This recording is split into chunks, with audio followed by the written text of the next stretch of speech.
ये नहीं कहा था। जैसे अगर आप लोगों को ये सब सेंटेंसेस याद ना हो तो उसको लिख लिया करो, क्योंकि you can quote it in your mains examination, ऐसे राइटिंग। उन्होंने कहा था the means is as important as the and.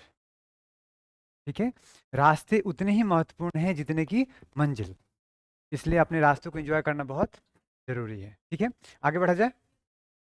तो हम लोगों ने अभी तक पढ़ा है, क्विक रिव्यू फास्ट। तो जियोमॉर्फोलॉजी पढ़ रहे हैं हम लोग, इंटरनल स्ट्रक्चर ऑफ अर्थ हो चुका हमारा, इंटरनल स्ट्रक्चर ऑफ अर्थ हो गया। इसके बाद हम लोग क्या पढ़ा हमने, अर्थ मूवमेंट। इसके बाद हम लोग क्या पढ़ रहे हैं अब, अर्थ क्वेक। अब अर्थ क्वेक शुरू करना है आज। होता क्या है by the way earth quake? भूकंप, हिंदी अच्छी है। और shaking of earth surface, right. जैसे भूकंप, किसी भी तरह का हलचल अगर होता है उसे क्या कहेंगे हम लोग, राइट। ओके, तो मान लो कि ये अर्थ है, किसी एक पॉइंट पे सपोज यहाँ पे वाइब्रेशन होता है, शेकिंग होता है, इसे हम क्या बोलेंगे, the point where the vibration starts, initiate, originates, क्या बोलेंगे, फोकस। इसका कुछ और भी नाम है ना, ना, हाइपोसेंटर। फोकस कर लो, या सिंपल हिंदी में कहते हैं भूकंप का केंद्र। अंग्रेजी में उसका दो नाम हमारा है, कौन कौन सा, एक फोकस, दूसरा हाइपोसेंटर। फोकस हो गया या फिर हाइपोसेंटर हो गया। इससे जो सबसे क्लोजेस्ट पार्ट होगा अर्थ का, वहां पे सबसे पहले पहुंचेगा ये, क्योंकि स्पीड एवरेज कितना है पी वेव का, average speed of P wave 8 kilometre per second. This is what is an average I am talking, it's not, it changes in all the medium. और मीडियम छोड़ो, उसमें अगर तुम कोई भी चेंज करते हो, लोहे से आयरन में लोहे से आयरन आ रहा हूँ मैं, लोहे से एल्यूमिनियम में आओगे तब भी चेंज हो जाएगा। तो एवरेज स्पीड मान लो कि ये इसका क्लोजेस्ट पॉइंट है, सबसे पहले वहां पहुंचेगा। तो जहां बाहर निकला इसे क्या बोलेंगे, एपी सेंटर बोल देते हैं। ठीक है, मतलब अधि केंद्र। इतना क्लियर है, भूकंप क्या है समझ में आ गया, वेरी गुड। आ गया तो एक काम करते हैं, थोड़ा आइडिया रखना है आपको कि भूकंप में सबसे पहले क्या पढ़ना हमें, हो गया इंट्रोडक्शन। अगला क्या है, कॉजेज ऑफ अर्थक्वेक, कारण क्या हो सकते हैं, हम उस पे आएंगे। अगला क्या है, पूरे पृथ्वी पे कहाँ कहाँ, हर जगह सेम आता है क्या, जैसे यहाँ पे अलग आता है, यही नॉर्थ ईस्ट में जाओगे तो वहाँ पे अलग होते हैं। ठीक है, फ्रीक्वेंसी, फ्रीक्वेंसी क्या होता है अर्थक्वेक का,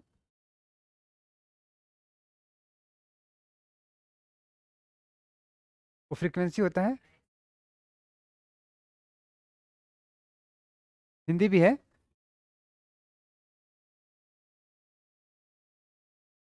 आवृत्ति। आपके क्लासरूम में आने का आवृत्ति कितना है,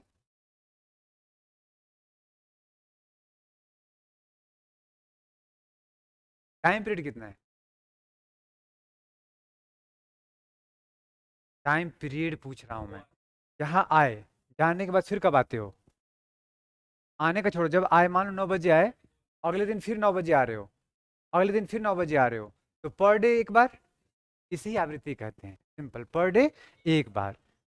तो अगर तुमसे पूछा जाए frequency of earthquake occurrences in Delhi versus frequency of earthquake occurrences in Nepal, right, दोनों में किसका ज्यादा होगा फ्रीक्वेंसी, इसी बात में जहाँ जल्दी जल्दी आता है, इतना क्लियर है। 12 बजने का फ्रीक्वेंसी कितना होता है 24 घंटे में, मैं चाहता हूँ तुम्हारी लाइफ में कभी 12 ना बजे, समझ गए या फिर एक्सप्लेन करूँ।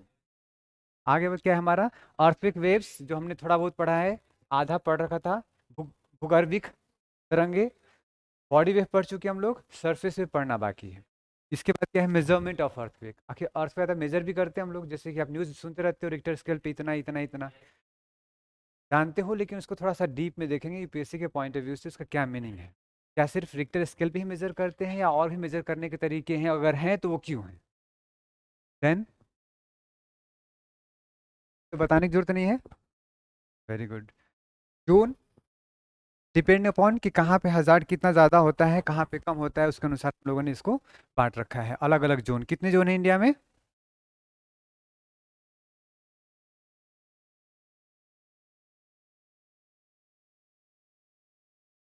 4 जोन है। पहले कितना था?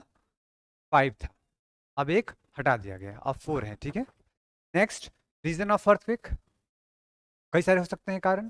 जैसे आपके लाइफ में अर्थक्वेक आने का रीजन क्या हो सकता है? पीटी का ना होना, रिक्टर स्केल 5, मेंस का ना होना 7, और इंटरव्यू ना होना 9।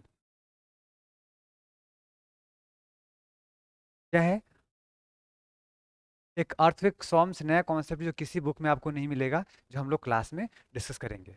नॉट नाउ, ये सिर्फ इंट्रोडक्शन दे रहा हूँ आपको क्या क्या पढ़ना है। ये कहीं नहीं है कि ये रखना ध्यान से। Question expect, this is most important topic in earthquake right now.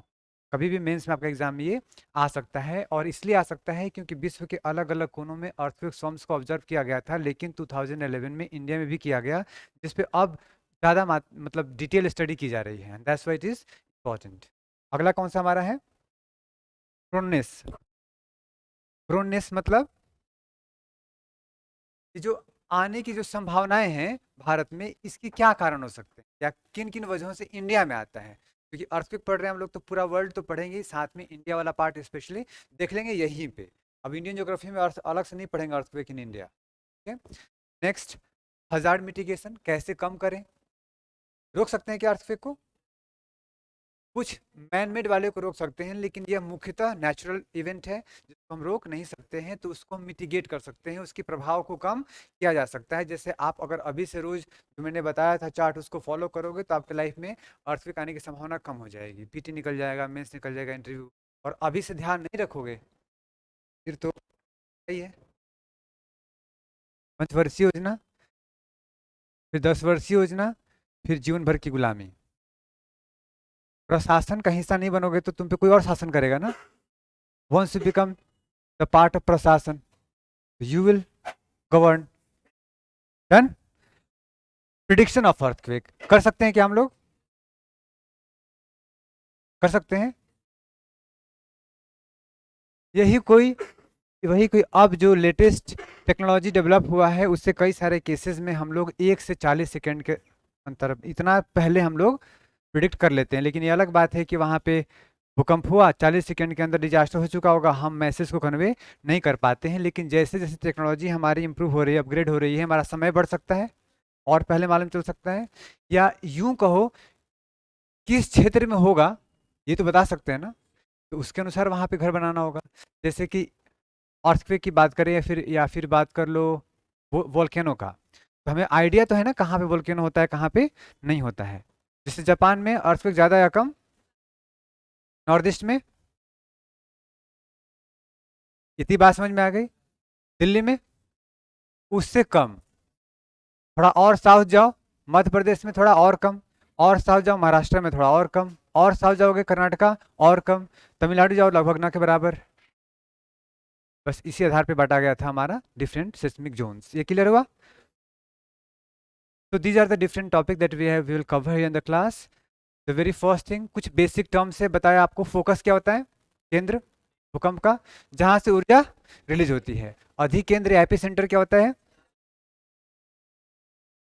जो अर्थ सरफेस पे सबसे पहले पहुंचता है, जो सबसे क्लोजेस्ट रीजन है फोकस से, केंद्र से। इतना क्लियर है? ठीक है। इसके बाद कौन सा टॉपिक है? मैग्नीट्यूड या इंटेंसिटी क्या होता है, बताया मैंने। क्या होती है? फ्रीक्वेंसी बताया था, इंटेंसिटी नहीं बताया। इंटेंसिटी क्या होता है? यहीं पे गलती करोगे। कितना डेंजरस है, ये इंटेंसिटी बताता है। रियली? और मैग्नीट्यूड कितना डेंजरस से कह देने से काम नहीं चल रहा है, इसको डिटेल में हम लोग डिस्कस करेंगे। लेकिन अभी के लिए इतना समझ लो कि जब उसकी भव्यता बता रहा है कि कितना भयावह है, कितने लोग मर सकते हैं, कितना नुकसान हो सकता है, कितना विजिबल डैमेज आपको मिलेगा, उससे हम बोलते हैं इंटेंसिटी। और मैग्नीट्यूड क्या होता है? कितनी ऊर्जा निकली। P wave, S wave energy लेके आ रहे हैं ना।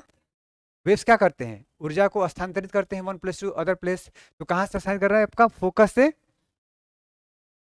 एपिसेंटर तक जो स्थानांतरित कर रहा है ऊर्जा को, कौन? P and S wave. इतनी बात समझ में आई? मोबाइल रख दो बाबू। क्या नाम है आपका? शिवम। या अगली बार देखोगे तो मोबाइल मैन कह दूंगा। इतनी बात समझ में आई? क्या बात कर रहा था मैं? ये होता है डिस्ट्रैक्शन, तुमसे डिस्ट्रैक्ट हो गया मैं, क्लास का फ्लो टूट गया। परिमाण समझ में आया? परिमाण मतलब कितनी ऊर्जा निकली वहां पे। आगे कौन सा टॉपिक? बस ये हम डिस्कस करेंगे, measurement, Richter scale and modified Mercalli scale, MMS. वो डिटेल में डिस्कस करेंगे। बाकी क्या बचा इसमें? सिस्मोग्राफ तो पता होगा ना, क्या होता है? क्या मापते हैं?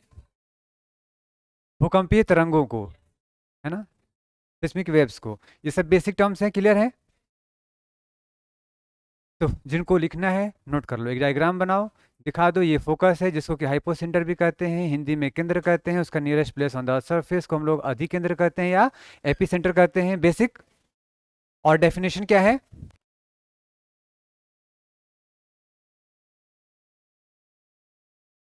देखो, उत्पत्ति का स्थान, फोकस या हाइपोसेंटर। फास्ट लिखिएगा क्योंकि लिखने में समय बर्बाद करना तो ठीक नहीं है, लेकिन ज़्यादा इन्वेस्ट करना भी ठीक नहीं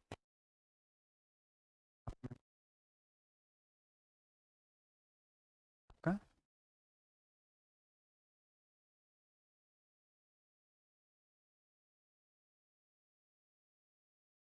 show what is earthquake? Taking of the earth, ध्यान रहेगा। और ध्यान रखो, जब भी आप कोई चीज़ पढ़ो तो उसके कीवर्ड्स को बस दिमाग में रख लो। बाकी आप यहाँ का कोई भी लैंग्वेज अपने एग्जाम में नहीं लिख पाओगे, याद तो बिल्कुल नहीं कर पाओगे, क्योंकि a mountain of information you are going to get in your journey of UPSC preparation. So you cannot simply cram all those. So what you need to have, basic understanding and the keywords. Only these things are going to help you to get good marks in examination.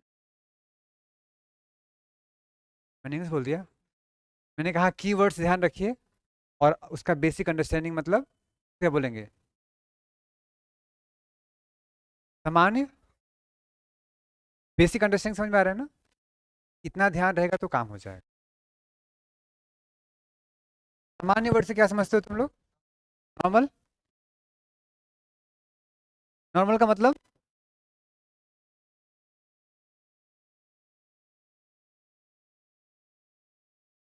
ये normal होता है। हो गया सबका ये इतना? आगे बढ़ूं?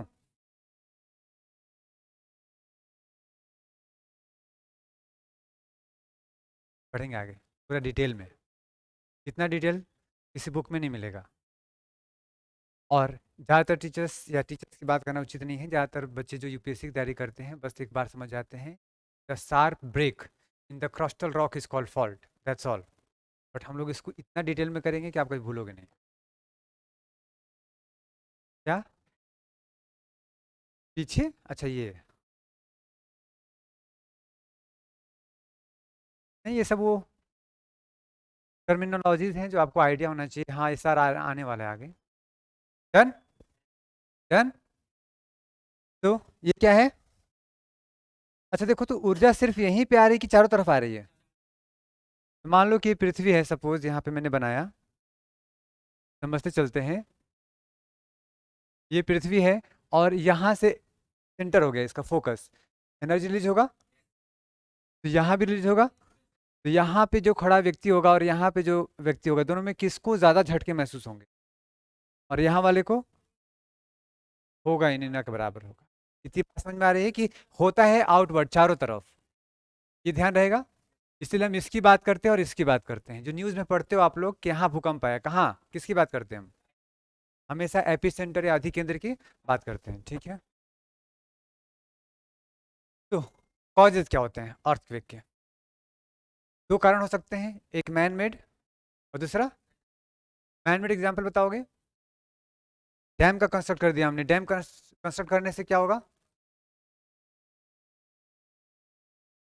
मान लो यह सरफेस है, अगर यहाँ पे सपोज मान लेते हैं कि 1 टन का यहाँ पे भार होगा, ठीक इस सरफेस के नीचे, और इसके हिसाब से यहाँ पे इस तरह से एडजस्टेड होगा। ये अचानक से इसका टन बाहर बढ़ाओगे तो ये दबेगा, तो खिसकन हो सकता है, और खिसकन होगा तो क्या होगा? अर्थक्वेक, इतनी बात समझ में आ रही है? तो अगर हम आर्टिफिशियल डैम या कोई भी ऐसा कंस्ट्रक्शनल एक्टिविटीज़ करते हैं जो ज़रूरत ज़्यादा भार वहाँ पे देता है, दबाव डालता है, प्रेशराइज करता है, तो वहाँ पे घिसक सकता है, स्लिप हो सकता है, उसे हम अर्थक्वेक कह सकते हैं। तो हो गया मैन मेड। नेचुरल, इसके अलावा कहीं बॉम्ब ब्लास्ट कर दो, राइट? मेट्रो पे जाके बैठते हो स्टेशन पे, सामने से मेट्रो गुजरती है तो थोड़ा सा हिलता है, मैन मेड। थोड़ा ही सही बट कंपन तो हो रहा है ना, सबको हम लोग अर्थक्वेक कह सकते हैं। ये अलग बात है कि वहाँ पे वाइब्रेशन और सब में कोई फर्क नहीं पड़ रहा है, हम लोग सिर्फ उसकी बात करते हैं जिसमें ज़्यादा फर्क पड़ता है, ठीक है? लेकिन इन द लॉन्ग रन उसका इम्पैक्ट पड़ेगा कि नहीं पड़ेगा? इसीलिए इसका कंस्ट्रक्शन कुछ इस तरह से किया जाता है जैसे पहले के ओवरब्रिज थे वो ऐसे बनते थे। आपको आइडिया होगा कैसे? समथिंग लाइक ऐसे सीधा बन जाता था ओवरब्रिज, डायरेक्ट। लेकिन अब कैसे बनता है? Slab wise. देखा है गौर करके? अगर यहाँ कुछ गड़बड़ हुआ तो सिर्फ यहीं पे गड़बड़ होगा, इससे निकालो और दूसरा नया। ये बात समझ में आ रही है? इससे क्या होगा कि जो यहाँ पे पिलर है इस पे कोई फर्क नहीं पड़ा। आइडिया लग रहा है जो कहना चाह रहा हूँ मैं? ठीक है, ये हो गया।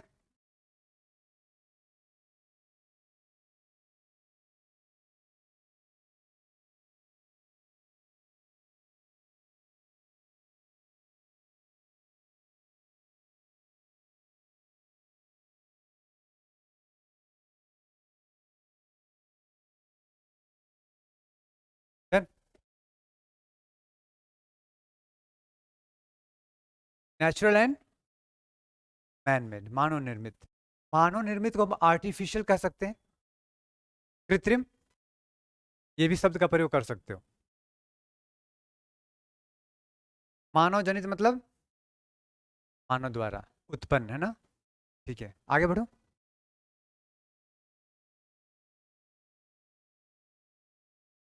प्राकृतिक, किन्हीं भी प्राकृतिक कारणों से प्राकृतिक हो जाएगा वो। जैसे एग्जांपल वोल्केनिक इरप्शन, ये बताने की जरूरत है? अच्छा, जहां पे वोल्केनो मान लो अंदर हो, वो बाहर आने की कोशिश कर रहा हो लेकिन आ नहीं पा रहा है, तब भूकंप होगा कि नहीं? तब भी हो सकता है। देखो यहाँ पे पृथ्वी के अंदर गैसीय विस्तार।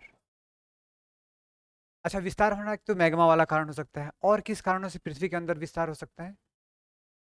इस तुम्हारा पेट है, नॉर्मल है अभी, लेकिन कभी कभी गैस होता है, विस्तार होता है इसका। कब होता है बाय द वे? इसको तुम एसिडिटी कहते हो, ज्यादा खाने से, खाना का ठीक तरीके से डाइजेस्ट ना होने से। इसका एक कारण क्या हो सकता है? आपने खाना खाया, एसीएल सीक्रेट होता है, वो उसको डाइजेस्ट करता है, ठीक है, केमिकल रिएक्शन द्वारा। आपने पानी पी लिया ज़्यादा खाना खाने के बाद, ऐसे केस में डाइल्यूट हो गया एसीएल, अब वो खाना को पचा नहीं पाएगा तो फिर वो सड़ेगा वहाँ बैठे बैठे। और जब कोई चीज़ सड़ती है तो क्या निकलती है उससे? गैस। ऐसे केसेस में क्या होगा? एक्सपेंशन। एक इमेजिन करते हैं, लिखते रहो, इमेजिन करते रहो। एक पृथ्वी के सरफेस लिया हमने, उसके नीचे कोई बहुत ही गर्म पत्थर है। कैसा? गर्म पत्थर पे अगर किसी हलचल की वजह से वहां पे पानी पहुंच जाए, वाटर, ऐसे केसेस में वो गर्म पत्थर पे जब पानी जाएगा तो क्या निकलेगा? कौन सा? भाप निकलेगा, ऐसा है ना? कभी एक्सपेरिमेंट करके देखा है? लोहा गर्म हो, पानी, भाप निकलता है। इसीलिए कहा जाता है जब कोई गुस्से गुस्से में हो ज्यादा से ज्ञान मत बांटो, क्योंकि वो एवोपरेट करके ऊपर उड़ जाएगा, ज्ञान किसी काम का नहीं रहेगा। ऊपर से ज्ञान किस वे में निकलेगा? बहुत ही अच्छे शब्दों के साथ। कई बार आता है दोस्त दोस्त हो तो एब्यूसिव वर्ड, अच्छा है इन्होंने वर्ड यूज किया। समझ में आ रही है ना? इसलिए ध्यान रखना, ये सब साइकोलॉजिकल प्रिंसिपल्स है, और साइकोलॉजी आपके सिलेबस का पार्ट हो चुका अब यूपीएससी का, पहले नहीं था देते रहे से पहले, लेकिन अब पार्ट है, पता है ना कि पार्ट है। थोड़ी सी साइकोलॉजी भी डेवलप करो अपना। अब मान लो उस पत्थर पे पानी को फेंका, पानी से क्या बना? बहुत ज्यादा मात्रा में भाप बनेगी, तो भाप का नेचर क्या है? ऊपर की ओर आना। ऊपर की ओर आने की वो कोशिश करेगा, लेकिन ऊपर में क्या है? हार्ड रॉक्स मान लो है, सॉलिड पार्ट है, तो उसको डिफॉर्म कर सकता है कि नहीं? तो भूकंप आ सकता है कि नहीं? तो जरूरी नहीं है कि वहां पे क्या हो, लावा बाहर आए ही। अगर गैसियस एक्सपेंशन होगा तब भी भूकंप आ सकता है। जरूरी नहीं कि मुंह से गाली ही निकले या कोई आपको झापड़ ही मारे, सामने वाला इंसान आग बबूला हो सकता है आपके शब्दों से। भूकंप कभी भी फट सकता है, पोटेंशियल एनर्जी काफी ज्यादा है। तो आपको बस इस चीज़ की पहचान करनी है कि सामने वाला कब पे ऊपर अटैक कर सकता है, तब तक बचे रहो। भूकंप समझ में आ रही है? पृथ्वी के नीचे ऐसा स्टडी कर लो कि कहाँ पे कितनी मात्रा में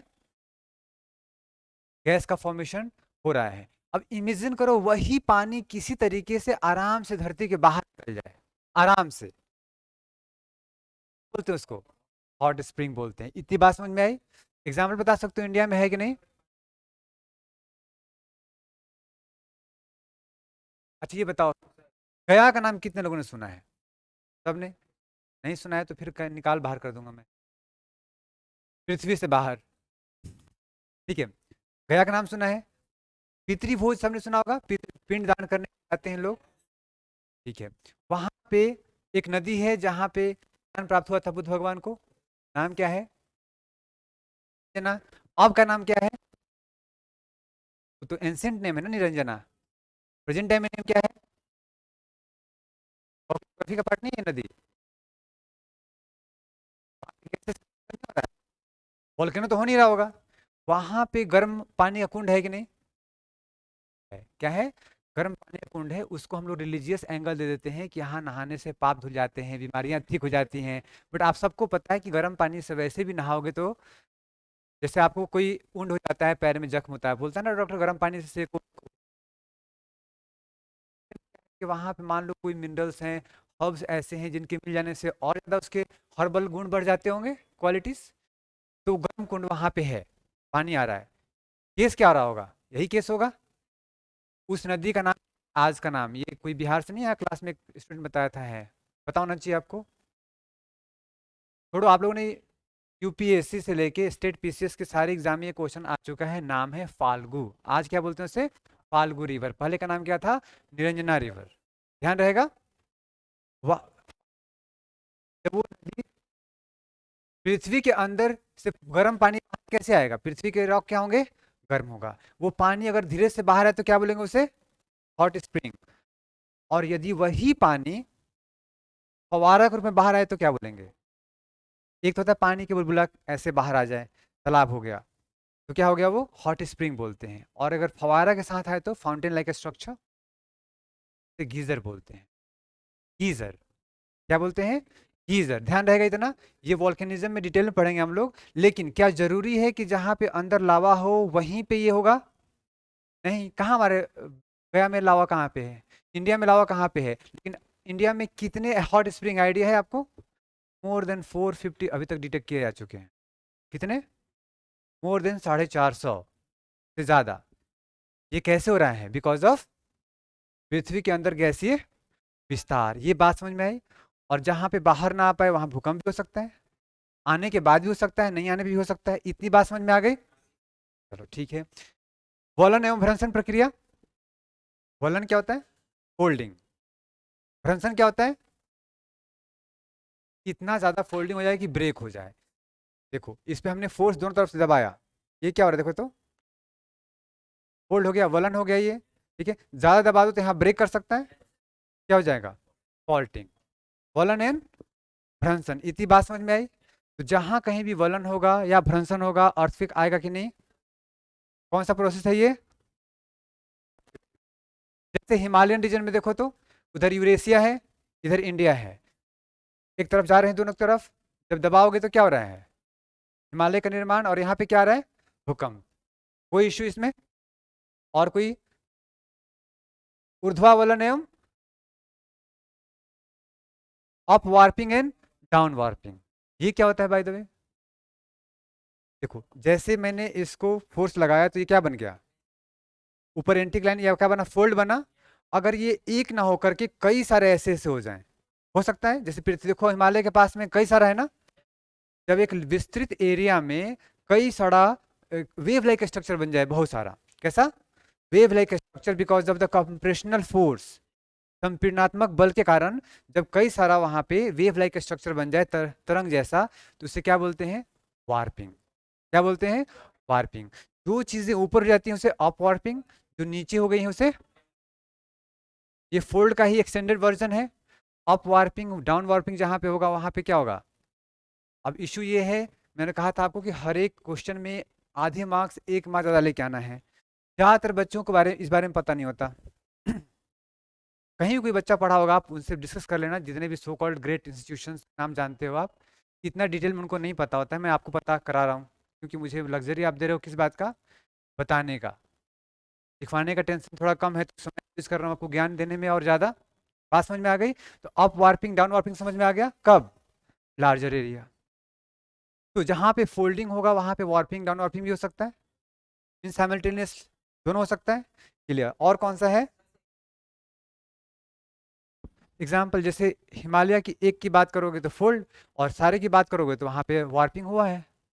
जहाँ तुम बैठे हो ये डाउन वार्पिंग का एग्जाम्पल है, अप वार्पिंग का? बात समझ में आई? डिटेल बताऊंगा इंडियन ज्योग्राफी में। हाँ, वार्पिंग हमेशा कब होगा? कंप्रेशन में होगा। हाँ, अगर वो मान लो कि इस तरह से जा रहा हो, ठीक है, अब बीच का स्लैब धस गया, ऐसे केसेस में उसको वार्पिंग नहीं गलेंगे, नहीं बोलेंगे, ध्यान रखना, सब्सिडेंस बोलते हैं उसको। ठीक है, दोनों वर्ड क्लियर है? Warping only during compressional force. ठीक है, सेम जो हमारा डाउन वार्पिंग में जो ज्यूस एंड अदर टर्म है ना, जो नीचे की ओर गर्त बना हुआ, इसे क्या बोलते हैं? ज्यूस एंड जियो मतलब अर्थ, अर्थ का नीचे ऐसे वाला पार्ट सेगमेंट को क्या बोलते हैं? जियोस एंड आप वाले पार्ट को क्या बोलते हैं? Anti Kline. क्लियर है इतना? चलो, और इसमें कोई प्लेट विवर्तन की, प्लेट टेक्टोनिक, दो प्लेट आपस में टकराएंगे या दूर जाएंगे, मूवमेंट तो हो रहा है, ब्रेकिंग ऑफ अर्थ, अर्थक्वेक। और कोई इसमें बताओ? लैंडस्लाइड, अर्थक्वेक, छोटे स्तर पे बड़े स्तर पे, मास वेस्टिंग, अर्थक्वेक, बृहद संचलन। और कोई? अच्छा, कॉन्ट्रैक्शन ऑफ अर्थ क्यों होगा? अच्छा, पृथ्वी कॉन्ट्रैक्ट हो रही है कि एक्सपेंड हो रही है? पृथ्वी का जो साइज है धीरे धीरे बढ़ता जाएगा या छोटा होता जाएगा? छोटा क्यों होगा? जब हीट कम होगा तो किसी चीज को जब तुम कोल्ड करते हो तो सिकुड़ता है, और गर्म करते हो तो कभी भूल जाओ तो देख लेना, प्रेशर कुकर के अंदर वही गैस है, चावल डाला पानी डाला है, ऐसे नॉर्मल टेम्परेचर पे क्या है, नॉर्मल है, जैसे आग लगाई, भाप बन के बाहर निकलने की कोशिश करता है, मतलब गर्म में क्या होता है? एक्सपेंशन, ठंड में क्या होता है? कॉन्ट्रैक्शन। अगर ये भी याद ना रहे तो अपने आप को बताओ, जो गर्मी के दिनों में कैसे सोते हो, ठंड के दिनों में कैसे सोते हो? अगर इसमें पूछ दे इंटरव्यू में ऐसा क्यों, इसका आंसर मान लो आम भाषा में तो समझ रहे हो, व्यवहारिक जीवन में है, अप्लाइड ज्योग्राफी अप्लाइड साइंस की बात कर रहा हूँ, कोई क्वेश्चन पूछ दे कि ऐसा क्यों, तो आंसर क्या दोगे?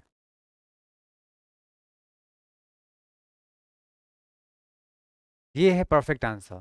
हम सिंपली कॉन्ट्रैक्शन करके अपना सरफेस एरिया बॉडी का कम कर लेते हैं, जब कम करेंगे तो हीट लॉस कम एरिया से होगा, और जब फैलोगे तो ज़्यादा एरिया हवा के टच में आएगा, तो हीट लॉस ज़्यादा होगा। तो गर्मी में हीट लॉस करना है, ठंड में हीट गेन करना है। इसको बेसिक एग्जांपल, चाय कप में पियो, देर तक गर्म रहेगा, प्लेट में उसको डाल दो, सरफेस एरिया बढ़ गया, क्या हो गया? इसी में कोई मैकेनिकल इंजीनियर को तुमसे क्वेश्चन पूछेगा, ये बताओ कार्बोरेटर देखा है कार की? सबने देखा है क्या कार्बोरेटर? नहीं देखा होगा तो आज यूट्यूब पे जाकर देख लेना। उसका शेप वैसा क्यों होता है? मैक्सिमम पॉसिबल सरफेस एरिया उसकी बना के रखी जाती है, जिससे कूलिंग फास्ट हो, गाड़ी ज़्यादा गर्म ना हो। क्लियर हो गई? कोई ऐसा पॉइंट जो आपको समझ में ना आया हो? नोट भी कर ले, करना है नोट? कर लो। कोई टॉपिक समझ में आया तो बोलना।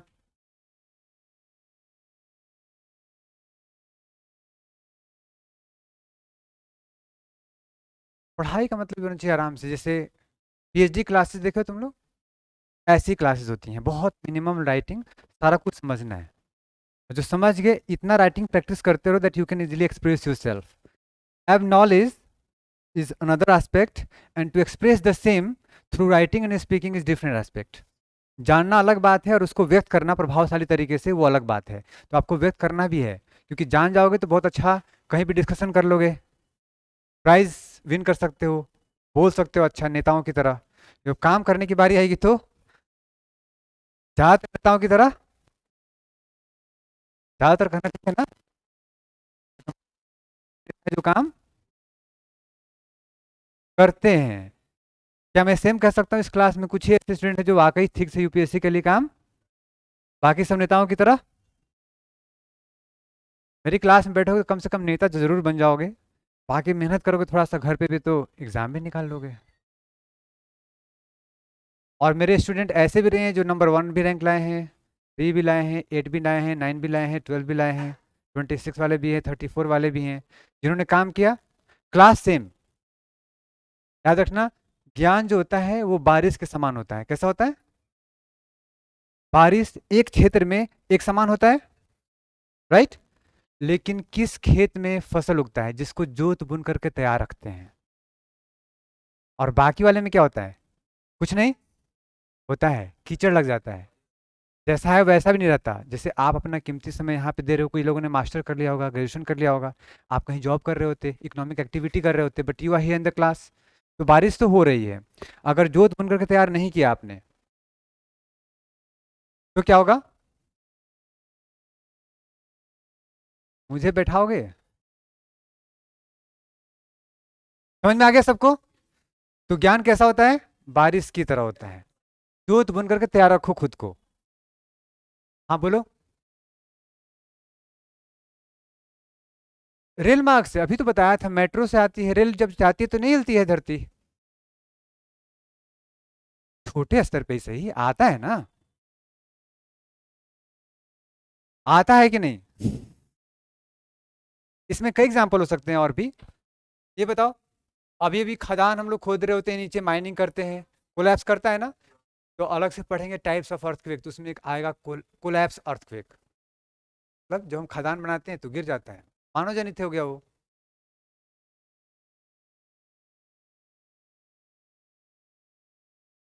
Because of the deep drilling and mining there is possibility of earthquake, taking off earth, collapse of the structure. हो गया सबका? ह्यूमन इंड्यूस्ड अर्थक्वेक क्या होता है? मानव जनित, बता चुका हूँ, वही सेम चीज़ है, यहाँ पे लिखने की जरूरत नहीं है आपको। हम पुल बनाते हैं, माइन बना रहे होते हैं, रेलवे बना रहे होते हैं, बॉम्ब ब्लास्ट करते हैं, सब किसका एग्जाम्पल है? अच्छा बताओ, हम लोग न्यूक्लियर एक्सप्लोजन करते हैं तो आता है कि नहीं? आए दिन जापान वैसे भी आता रहता है भूकंप, और north Korea, south Korea, north Korea अभी रिसेंटली क्रूज मिसाइल लॉन्च किया, पता होगा, टेस्ट किया। और आए दिन परमाणु बम का वो क्या करता रहता है, परमाणु बम से रिलेटेड या मिसाइल परीक्षण करता रहता है। जब भी परीक्षण करता है तो भूकंप आता है कि नहीं? पोखरण में हमने किया था 1998 के पहले, कब किया था?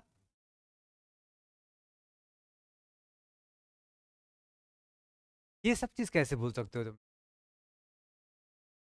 74, नाम था स्माइलिंग बुद्धा। ठीक है, तो अर्थक्वेक आता है कि नहीं उससे?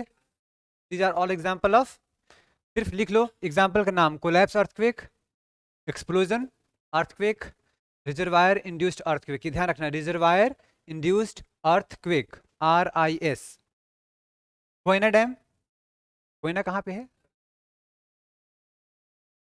कोयना रिवर के ऊपर। उसके ऊपर कौन सा रिवर है? UPSC question. उसके ऊपर कौन सा रिवर है? UPSC question. ध्यान रखना, यूपीएससी ही करती है।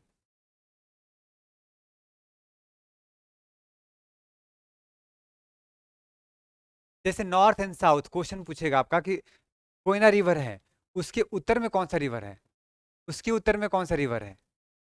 हाँ, ऊपर मैप के अनुसार बता रहा हूं मैं। डन।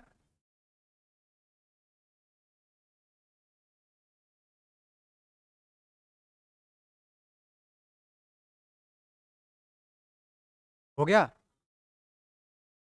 लोगों का कलम चल रहा है, दिमाग भी चलाते रहना साथ में। मेरी क्लास में मल्टीटास्किंग बनने का है कि नहीं, वही जमाना है आजकल तो। अदरवाइज मोबाइल में इतने फीचर्स क्यों आते?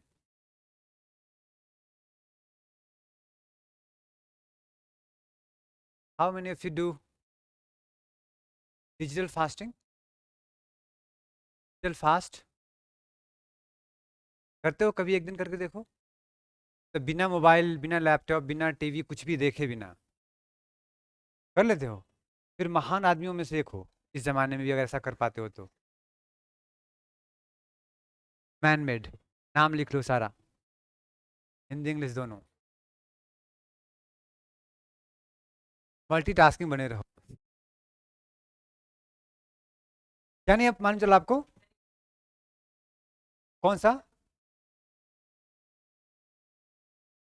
देखो हेडिंग क्या है, मैनमेड ही तो है। आपने क्या समझ में नहीं आया? डिजिटल फास्टिंग, बिना मोबाइल का रहना, ये बहुत बड़ी बात है।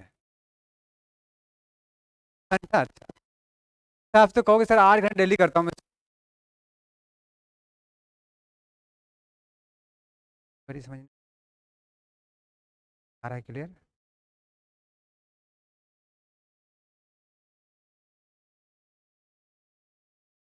ये स्पेशली मेंशन इसलिए किया है क्योंकि यूपीएससी ने एक बार पूछ दिया था कोयना अर्थक्वेक के बारे में, और मुखर्जी नगर के छात्रों का एक एक्सपेक्टेशन होता है कि जो यूपीएससी ने पूछ रखा है कम से कम वो मुझे आना चाहिए, लेकिन उसके अलावा भी आना जरूरी है, इसलिए इसमें एक्स्ट्रा भी हैं।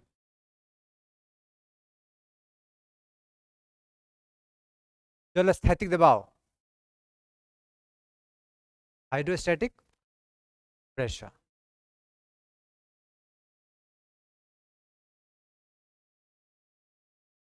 बिल्कुल, एक क्या हजारों एग्जाम्पल है, सैकड़ों हैं। हम लोग अपने से आगे बढ़ें, कोई चीज़ में आ जाए तो उसको ध्यान रखना है।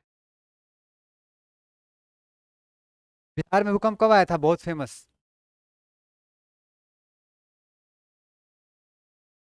सबसे बड़ा भूकंप बिहार में 1934। यूपीएससी में क्वेश्चन पूछ चुका है बट अब रिपीट नहीं करेगा वो। प्रेजेंट टाइम में कहाँ कहाँ भूकंप आया? एक जापान आया, और कहाँ पे? टर्की में आया, और कहाँ? काबुल में आया, कजाकिस्तान। जो हमने कल मैपिंग किया था उसमें एक कंट्री है जहाँ पे आया था और वो काफ़ी इंपॉर्टेंट आप लोगों के लिए। इससे पहले मोरक्को, मोरक्को में हुआ था, और जो सीरिया एंड टर्की, ठीक है, ये दो। तीसरा जापान, जापान वाला उतना इंपॉर्टेंट नहीं है। ये दोनों बहुत इंपॉर्टेंट है आपके लिए, कौन सा? मोरक्को वाला और टर्की वाला, क्योंकि वो पूछेगा वहाँ पे प्लेट मूवमेंट के बारे में। पृथ्वी की कौन सा प्लेट, जो कि नाम दिया हुआ ना हमने, जैसे इंडियन प्लेट नाम दे दिया हमने, तो कौन सा प्लेट का डायरेक्शन किधर है और क्यों भूकंप आया। हम लोग आज के टॉपिक में आएगा, डोंट वरी। क्योंकि ये पढ़ा जाता है प्लेट टेक्टोनिक में, जब तक मैं प्लेट बताना दूं तो पहले बताने का मतलब नहीं होता। और ध्यान रखना, जो भी तुम अभी पढ़ रहे हो इसका मतलब ये नहीं कि आगे अब वो आएगा ही नहीं, बस फिनिश हो गया। वो धीरे धीरे और कॉन्सोलिडेट होता जाएगा, आपका नॉलेज बढ़ता जाएगा उस पर। वो कुछ बातें अभी नहीं बताई जाती है क्योंकि कुछ टॉपिक उससे जुड़ा हुआ है। जैसे फॉल्ट का नाम नहीं ले रहा हूँ मैं डिटेल में, कि आगे फॉल्टिंग पढ़ना है हमें। हो गया इतना? लोकेशन किसका? ये कौन सा रिवर है? कृष्णा। फिर ये ध्यान रहेगा, लोकेशन याद रखना है आपको अभी से ही रिवर का। ये भीमा रिवर है, और ये गोदावरी है, कृष्णा। इसके आगे यहाँ पे कौन सा स्टेट है? ये कौन सा स्टेट है? महाराष्ट्र के जस्ट ईस्टर्न पार्ट में, इस रीजन में। कर्नाटका यहाँ पे है, तेलंगाना है। तेलंगाना की राजधानी कहाँ पे है? हैदराबाद। तेलंगाना कब बना? 2014। डेट क्या है? स्टेट पीछे से पूछ सकता है ना। 2 जून, 2 जून की रोटी। नहीं पता ये कहानी? ये कहावत है, 2 जून की रोटी नसीब ना होना, 2 टाइम का खाना नसीब ना होना, ठीक है। कहावत है, 2 जून याद रखना, कौन सा? तेलंगाना, 2014 में बना, अब याद रहेगा। कैमरे पे वरना बताता है एक अपना पुराना एक्सपीरियंस, इसी 2 जून संबंधित है। एनीवेज, कोई नहीं, फिर कभी। ये बताओ, हैदराबाद कौन सी नदी पे सिचुएटेड है? हैदराबाद कौन सी नदी पे सिचुएटेड है, स्थित है? एक नदी वहां पे जाती है, उसके किनारे पे हैदराबाद स्थित है। दुनिया, इंडिया के जितने भी महत्वपूर्ण सिटीज हैं वो कौन से नदी पे हैं आपको पता होना चाहिए। जैसे कि कोई पूछ दे आपसे कि लखनऊ किस नदी पे है? गोमती। अयोध्या? सरयू का दूसरा नाम? सही है, उसी का जब आगे बढ़ते उसका नाम घाघरा या घग्गर हो जाता है, ठीक है? तो हैदराबाद किस पे है? मूसी। ट्रेंड देखा अभी अभी? कभी भूल जाओ तो बोलना कृष्णा की मौसी। ये कृष्णा नदी का क्या है वो? सहायक नदी है, ट्रिब्यूटरी है किसकी? कृष्णा की। तो कृष्णा की मौसी पे क्या है? हैदराबाद स्थित है, ध्यान रहेगा। अगर भूले तुम्हारी मौसी में याद दिला दूंगा, या हो या ना हो, याद रहेगा। अब देखो किसी चीज को ऐसे कनेक्ट कर लोगे तो नहीं भूलोगे, ठीक है? आगे बढ़े। नाउ, एक तो होगा मानव जनित, मीन्स मैन मेड, दूसरा कौन सा हो गया? नेचुरल। अगर ऐसे नॉर्मल क्वेश्चन पूछ दे आपको तो मेजर चार कारण होते हैं। पहला, फॉल्ट या फॉल्टिंग, फॉल्ट जोन या फॉल्टिंग, यहाँ पे भ्रंशन होगा। दूसरा, प्लेट का मूवमेंट हो। तीसरा, वोल्केनिक इरप्शन हो। और चौथा, इंसान के द्वारा कोई भी कारण जिसकी वजह से भूकंप आ जाए। तो मुख्य रूप से चार आ जाएंगे, डिपेंड करता है कि क्वेश्चन किस तरीके से पूछा है, उस तरीके से आपको आंसर करना है। क्या देख के हंस रहे हो? कुछ नहीं देख कितना हंस रहे हो? अगर कुछ देख लोगे तो फिर क्या होगा? ध्यान रहेगा। चार बातें बताओ कौन कौन सा बिना देखे।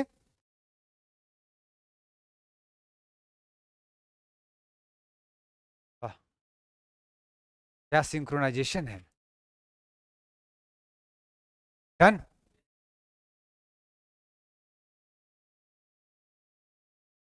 जब कभी भी लावा या भूकंप जो मैग्मा है वो बाहर आने की कोशिश करता है तो प्रेशर एक्सर्ट करता है, because of high temperature. High temperature से मतलब कितना होता है टेम्परेचर लावा का? रियली? 4000 लावा का टेम्परेचर होता है? आश्चर्य है, इतना गर्म, मुझे नहीं पता था।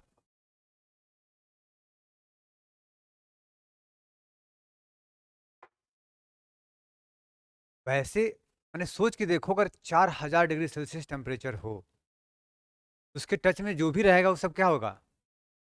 गायब। 800 से 1300, कितना होता है? 800 से 1300 के आसपास। और ये भी दो तरह के लावा होते हैं, कौन कौन? एवरेज कितना होता है मैंने बताया? 800 से 1300। ध्यान रखना ये 4000 3000 नहीं होते हैं टेम्परेचर। और ये भी ध्यान रखना इसमें भी दो तरह के लावा होते हैं, एक होता है एसिडिक और दूसरा होता है बेसिक। ये हम लोग डिटेल में पढ़ेंगे वोल्केनिज्म में। यस। हाँ, वो जो कोर की बात करोगे, जो हमारा मैग्मा बाहर आता है, उसका टेम्परेचर बहुत ज्यादा है। जो बता रहे हो वही, उससे भी ज्यादा है कोर का टेम्परेचर।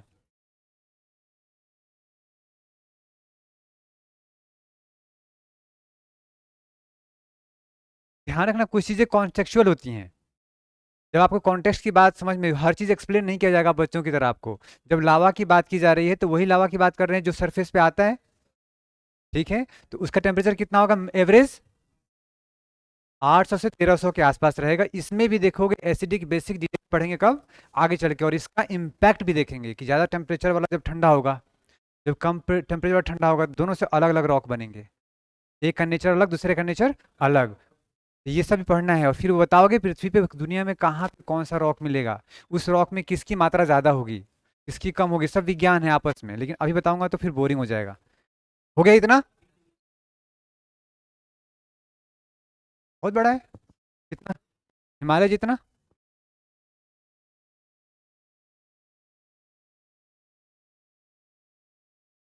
ज्योग्राफी की यही खासियत है, इसमें कुछ चीज़ आपको रटने वाली नहीं है, सब समझ जाओ, फिर भूल नहीं लाइफ में। कुछ एक टर्म्स है, वो भी भारतीय ने अगर लिखा होता तो आपको याद हो जाता। अब रशियन है, कोई जर्मन है, तो उसका ओरिजिन वर्ड एपीरो, ओरो। हमारे यहाँ होता तो बोलते पर्वत, सीधा। चिंता मत करो, मैं इतनी बार रिपीट करूंगा उसको क्लास में। ज्योग्राफी नहीं होते थे कि तुम चाह के भी नहीं भूल पाओगे। सपने में भी 90 साल की उम्र में जब मर रहे होगे, नहीं 120 साल से भी जी सकते हो। तो वहां भी कोई पूछेगा तो नींद बता सकते हो। नहीं मैं तो एक्सपेक्ट करता हूँ कि तुम लोग जियोगे, कहीं भी रहो। क्या होता है ना, जिज्ञासा जितनी ज्यादा होती है।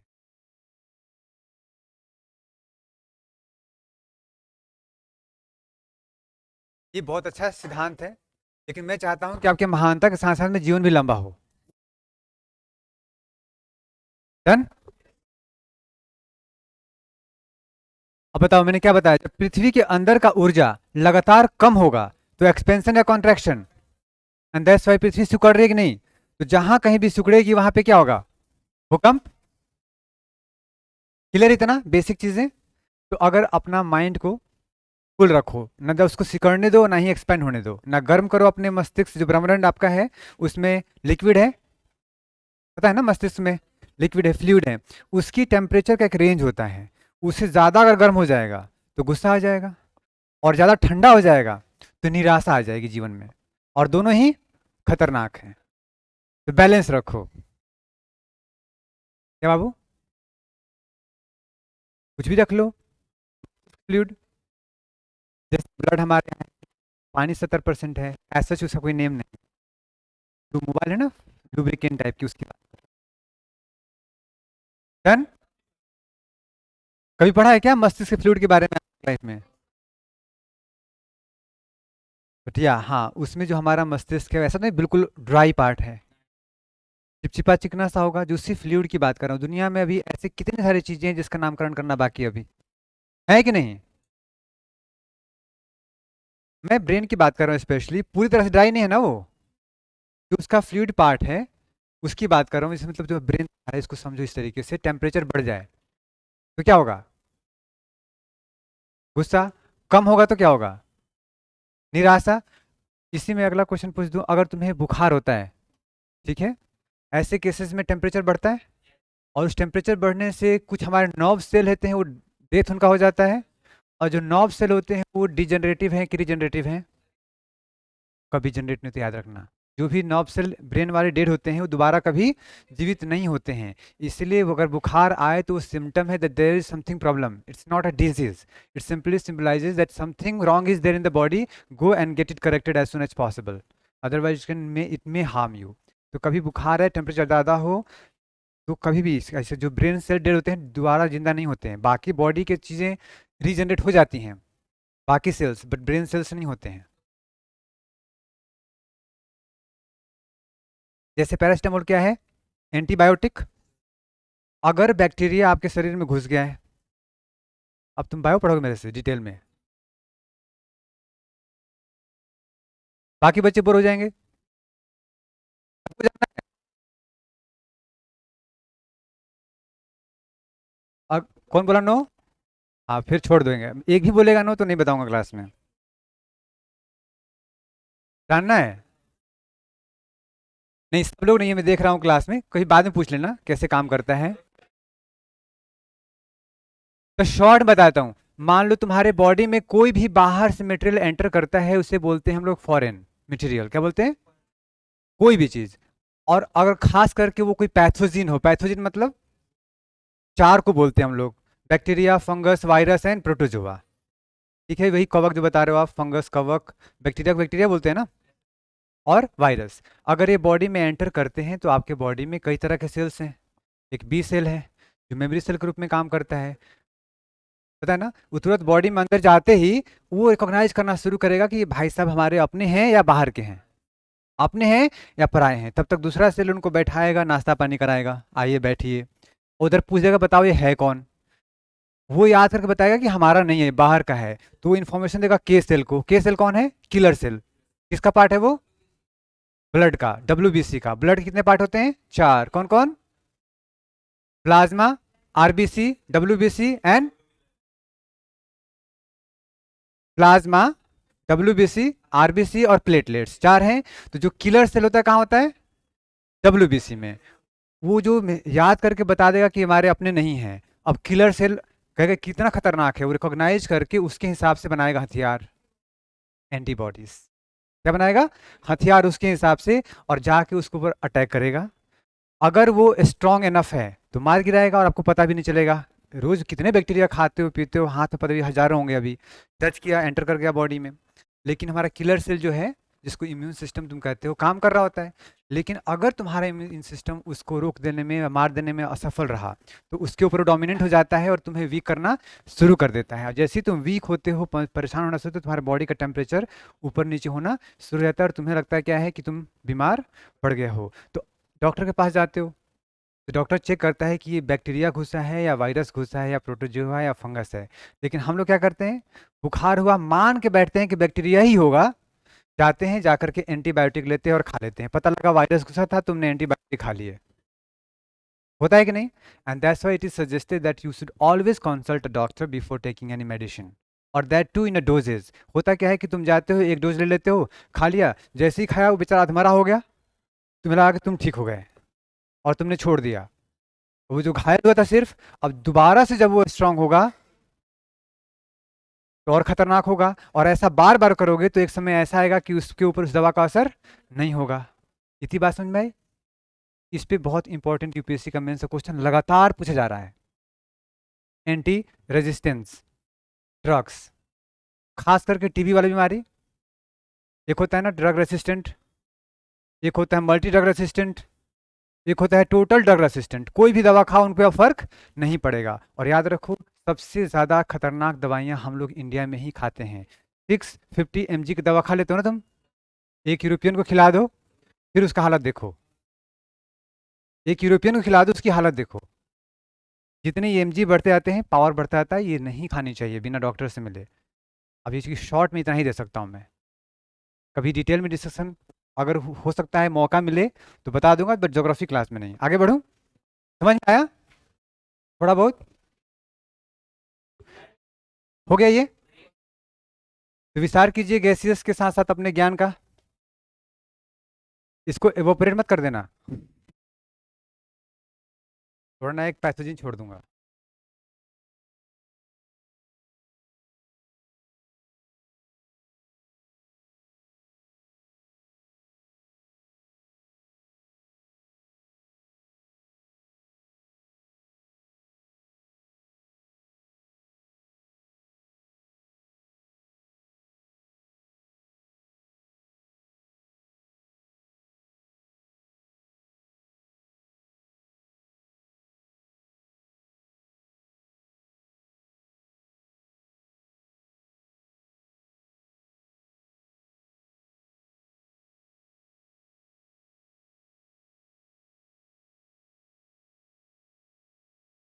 यूपीएससी मेंस में आएगा तो लिख लोगे आंसर ना?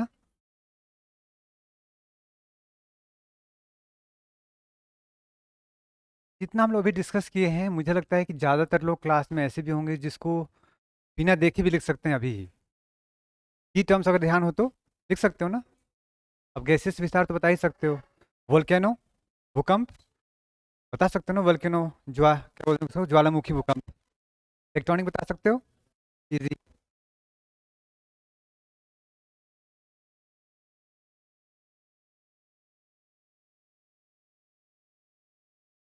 आगे बढ़ूं?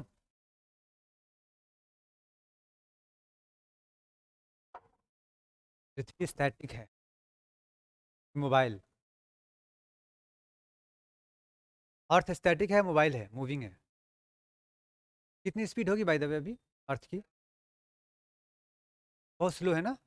कितना kilometre per second per hour? नहीं ना? ये बताना, अर्थ रेडियस कितना है? माना लगभग 6400 किलोमीटर। का सरकमफ्रेंस कितना होगा? 2 पाई आर। 2 पाई आर, लगभग 40,070 किलोमीटर ना? ये जाता है मात्र 24 घंटे में एक बार घूम जाता है ना? कितना स्पीड हुआ? गलत है। ये बता रहा है दो लैटिट्यूड के बीच का डिफरेंस। मैं पूछ रहा हूँ कितना होगा, मैंने क्या बताया? मान लो 40,000। व्हाट इज चाल बराबर? क्या होता है चाल बराबर? ये हो रहा है ना, अभी लिख रहे हो ना? हाँ। चाल कहाँ है, लिख दूँ यहाँ पे? चाल बराबर दूरी बटा समय। अगर मैं इसी की बात करूँ, दूरी कितना है, लगभग 40,070 किलोमीटर। समय कितना लगता है, 24 आवर। मल्टीप्लाई कर दो 60 से, या फिर आवर में रहने दो, कितना आ रहा है देखो तो, जो फ्री है कर सकते हैं।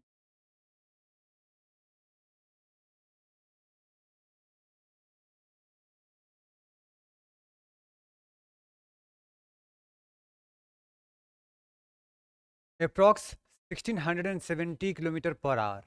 कितना, 1670 किलोमीटर पर आवर की रफ्तार से मूव कर रही है। तुम कह रहे हो कि बहुत स्लो, हमें मालूम नहीं चल रहा है। और ये कब, सिर्फ मैं रोटेशन की बात कर रहा हूँ, रिवॉल्व भी तो कर रही है। उसका स्पीड लिया है तो यही आएगा, करीब 30,000 किलोमीटर पर सेकेंड। कितना, अच्छा मान लो ये सन, ये अर्थ, हमने तो एक इसकी मूवमेंट की बात की, कितना आ गया, 1670 किलोमीटर पर आवर। रिवॉल्यूशन की बात की तो कितना आ गया, 30,000 किलोमीटर पर सेकेंड। और इसके साथ साथ में अगर ये हमारा क्या है, गैलेक्सी, ये सब के सब गैलेक्सी की चारों तरफ घूम रहा है कि नहीं, वो रफ्तार नहीं काउंट किया अभी मैंने। तो यू आर नॉट स्टैटिक। यहाँ पे कॉन्सेप्ट आएगा फ्रेम ऑफ रेफरेंस। हाँ, universe is continuously expanding. Sun is not static, it's also moving.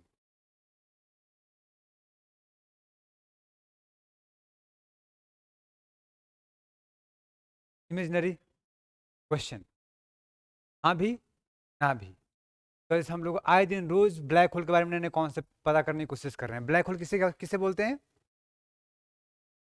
प्रकाश की किरण भी गई, वापस नहीं आती। जब चीज कहीं गई लाइट और वापस नहीं आती तो हमें क्या दिखता है वहां पे, ब्लैक। नाम रख दिया हमने ब्लैक होल। कोई भी, जैसे ब्लैक होल के बारे में ये कहा जाता है कि उसका अगर 1 चम्मच मटेरियल ले लिया जाए और पृथ्वी के साथ में अगर उसको कंपेयर करोगे तो वो ज़्यादा भारी होगा। तब कितना ज़्यादा डेंसिटी होगा उसका, सब इमेजिनेशन, बिकॉज हम ना वहाँ पहुँच पाए ना हम जानते हैं। तो हम यूपीएससी के दायरे में रहते हुए अपना काम करें। All imagination, research are going on.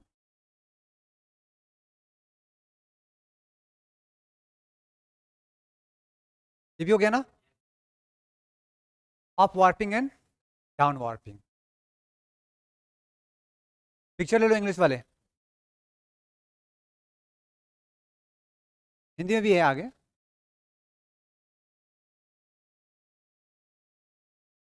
और 90 डिग्री, 90 में तो ऐसे 120 डिग्री। हो गया ये, हो गया। उत्संवलन एंड असंवलन, ये अलग से क्वेश्चन आ सकता है आपके एग्जाम में। Be ready to be able to express yourself that too effectively. क्या हुआ, ये सही है। प्रिविलेज्ड, में क्या बोलेंगे, सब अंग्रेजी हो। With Rahul Gandhi is a privilege child, you all are a privilege child न किसी एंगल से।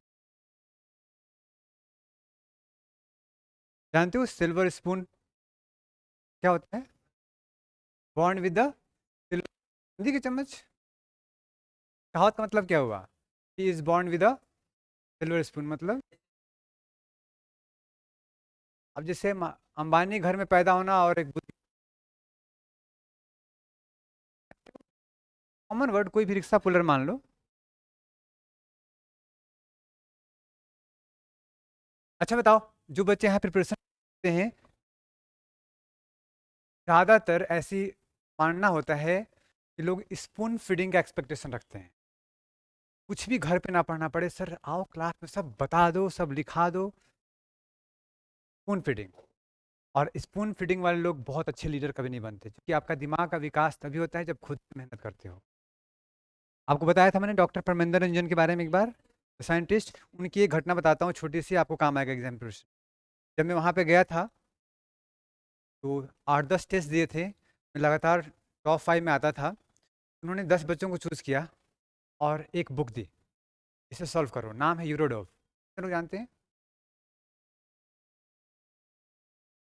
बताया था मैंने यूरोडोव के बारे में ना। Irodov the toughest book in physics, जो आईआईटी में पढ़ाया जाता है। उन्होंने हमें कहा कि बना के लाओ। 11th क्लास में था तब। मैं घर पे गया, 20 मिनट देखा, नहीं समझ में आया, वापस आ गया, सर नहीं बना, बता दो। ये बताया था कहानी। बस ये आपके लिए लर्निंग लेसन है, सुनो। जब क्या तो चूंकि अपने को लगता है ना कि 20 मिनट देखने का मतलब now I know whether I can solve और नॉट, देखते ही मालूम चल जाता है हमसे होगा कि नहीं। उस दिन था बृहस्पतिवार। फ्राइडे को वापस आता हूँ क्लास में, कहता हूँ सर नहीं बना, बता दो।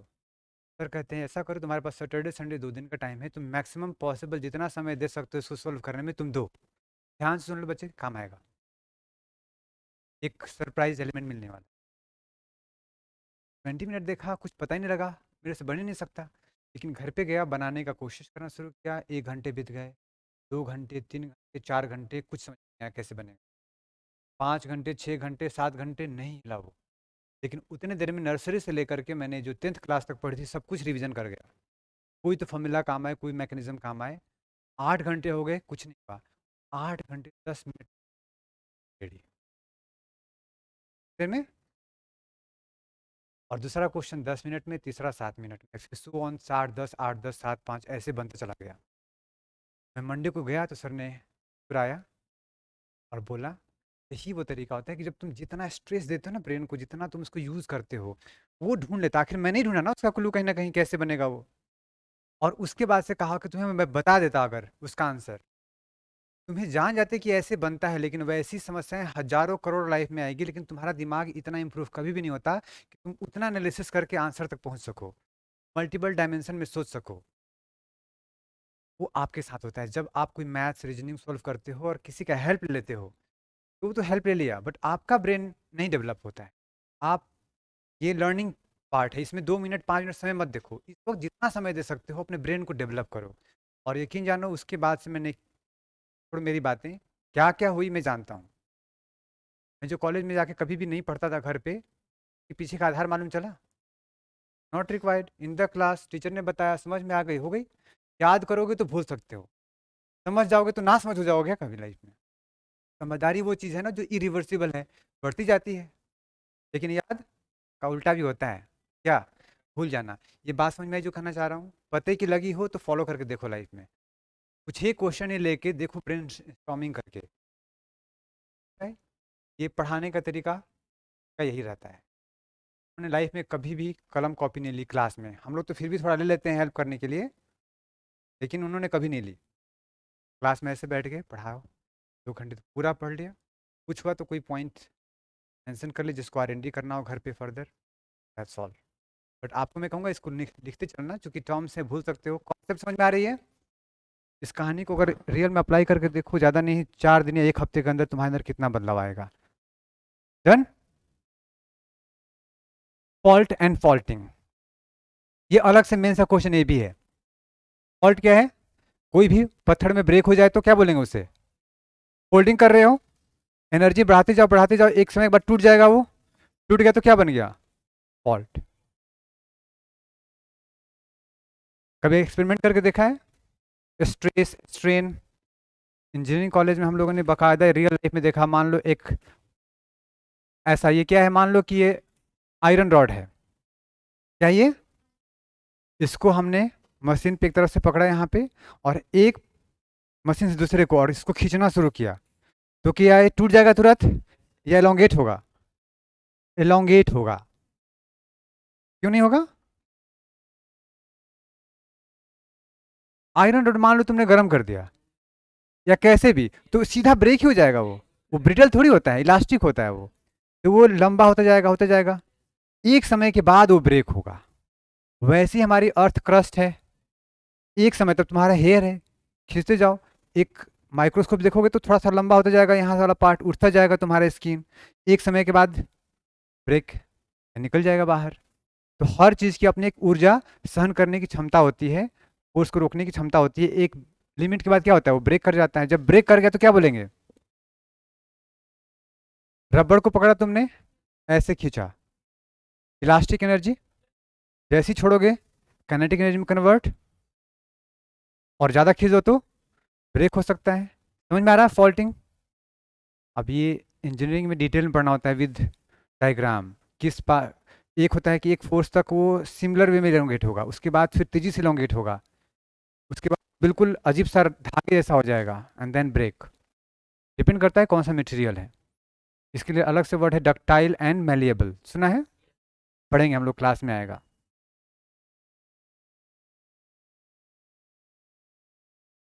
ये सब बेस बन रहा है आप लोगों का, आगे चल के सबका अप्लाई कर रहे होंगे हम लोग। और इंडियन ज्योग्राफी पूरा का पूरा एग्जाम्पल ही होगा, उसमें सिर्फ कुछ चीज़ें नहीं मिलेंगी। माउंटेन कैसे बना यहाँ पढ़ लेंगे, वहाँ पे एग्जाम्पल पढ़ लेंगे, हिमालय। बात समझ में आ रही जो कहना चाह रहा हूँ मैं? All details here as an example there. पूरा क्लाइमेट यहाँ पढ़ लेंगे और इंडियन क्लाइमेट अलग से पढ़ेंगे।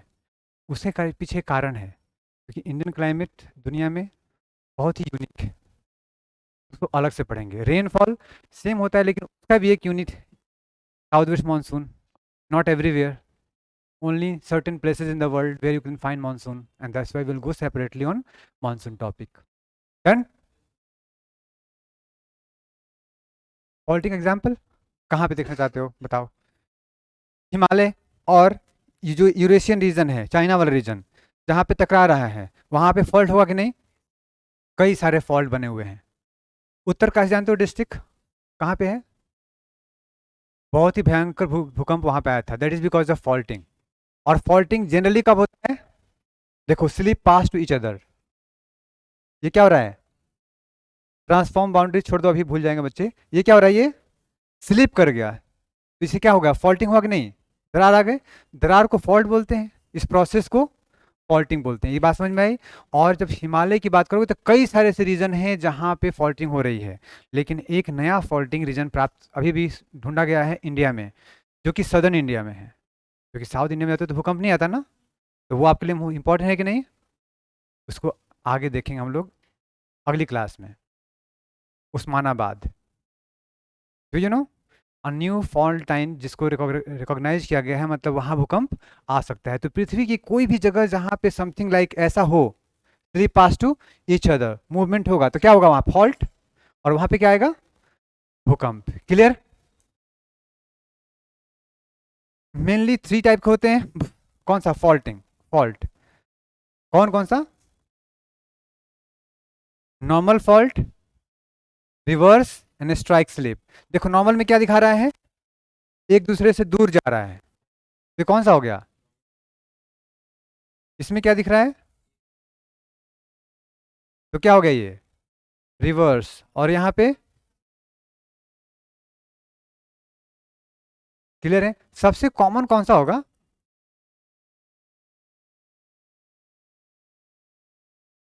अच्छा, सबसे कॉमन कौन सा होगा बताओ?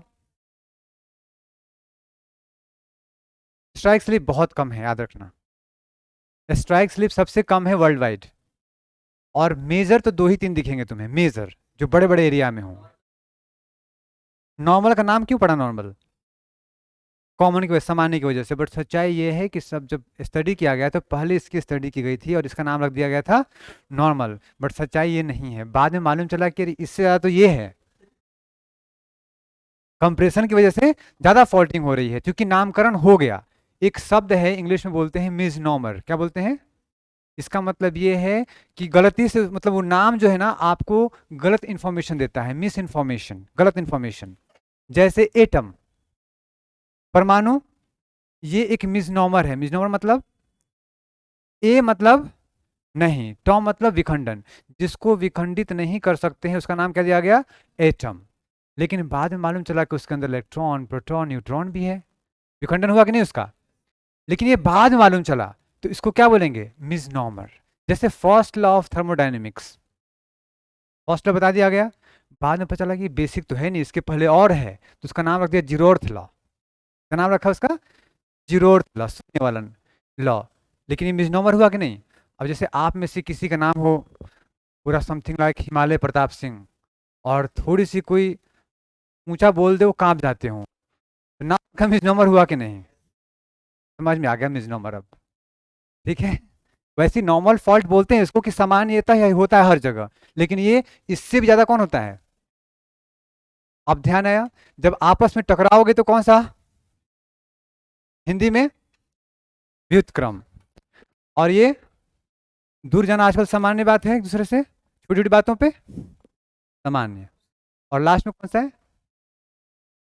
मुंह फेर के बदल जाना, रास्ते जा रहे हो, कोई तुम्हारा मिल गया ऐसा जिससे तो नहीं बनती है, स्ट्राइक स्लिप। ध्यान रहेगा तीनों। इस केस में बताओ कोई ब्लॉक ऊपर या नीचे हो सकता है? इन विच केस ब्लॉक ऊपर या नीचे हो सकता है? देखो यहां भी हो सकता है, यहां भी हो सकता है, कैसे देखेंगे आगे चल करके, लेकिन इतनी बात समझ में आई, तीनों हो गया।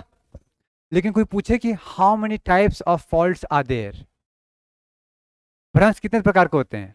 ध्यान से देखो यहां पे लिखा है अलोंग द प्लेट की सीमाओं पे, अलोंग द प्लेट बाउंड्रीज, दो प्लेट बाउंड्री पे तीन तरह के होते हैं। लेकिन जरूरी नहीं है कि तीन ही तरह के होते हैं, कई तरह के हो सकते हैं, लेकिन मुख्यतः चार तरह के होते हैं। एक का नाम है स्टेप फॉल्ट। देखो क्या नाम है? सोपान भ्रंश, समथिंग लाइक दिस हो सकता है। क्या बोलेंगे इसको? Step fault. तो मुख्यतः कितने होते हैं फॉल्ट भ्रंश? चार। और वैसे सीमाओं पे कितने होते हैं बाउंड्री पे? तीन। क्लियर है इतना? ठीक है।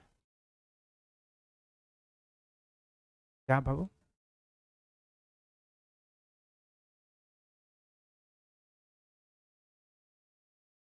मैंने कहा सीमाओं पे तीन, बाउंड्री पे ऐसे बात करोगे, बाउंड्री की बात नहीं करेंगे तो चार। जैसे एक प्लेट में विखंडन हो जाए, अप डाउन मूवमेंट हो जाए, तो उसे क्या बोलेंगे? और स्टेप लाइक स्ट्रक्चर बने।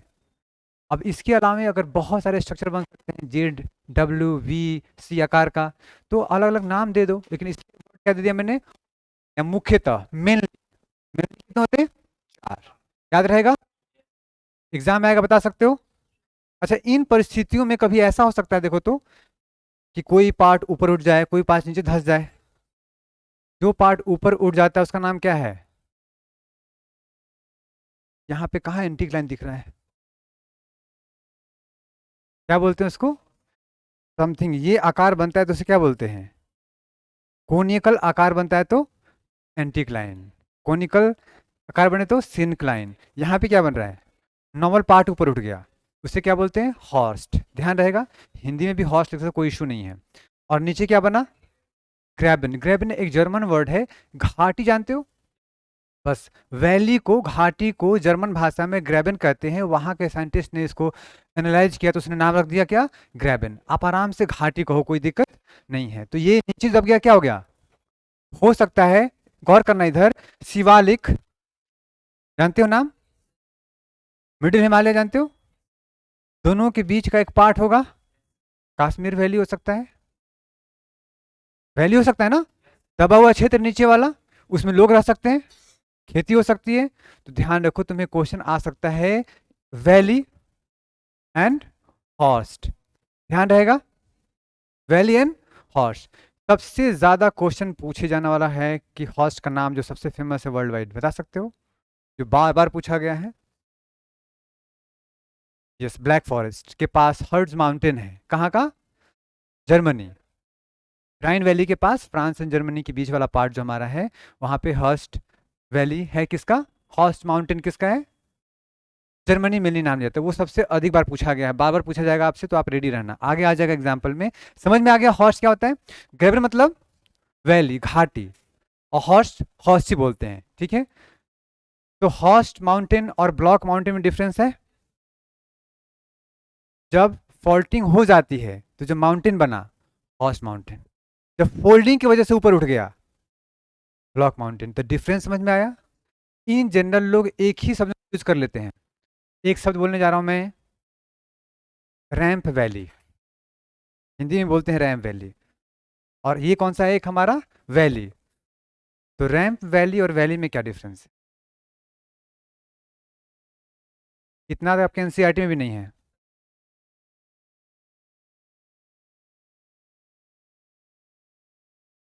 हाँ, एक हद तक इन्होंने सही बताया, गौर कर लो, भूलना नहीं। ये बात समझ में आ गई? देखो, सामान्य भ्रंश नॉर्मल क्या होगा? इजी। नोट कर लो इसको फास्ट, आगे बताऊं? इसको जल्दी से नोट कर लो, फिर आगे आते हैं। जो तुम बोल रहे हो उसको डायग्राम के साथ है।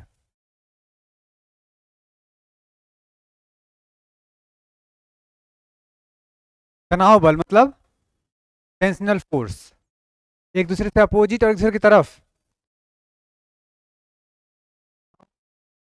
अगर दोनों तरफ से ऐसे मारा जाए तो तनाव होगा या फिर कॉन्ट्रैक्शन होगा, और खींचा जाए तो तनाव।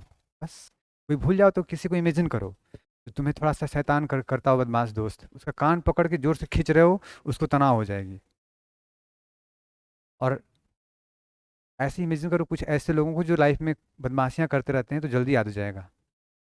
इमेजिन करते रहो, मारते पीटते रहो, अपना पढ़ाई कर लो। ये सब वो तरीके हैं जिसे कभी भूलते नहीं हो। इमेजिन कर लो। मैं तो बहुत अच्छा एग्जांपल दे रहा हूँ। यहाँ पे तो इलाहाबाद यूनिवर्सिटी में टीचर पढ़ाते हैं सीधा, imagine the body of a girl. आपके दिमाग में आ जाता है, अब वो पढ़ाना शुरू करेंगे, आपको कभी भूलेगा नहीं, क्योंकि नेगेटिव बातें जल्दी दिमाग में स्टिक कर जाती हैं। कुछ और टीचर हैं गाली गलौज कर पढ़ाते हैं। कोई भी एग्जाम्पल ले लेते हैं, so I don't do that.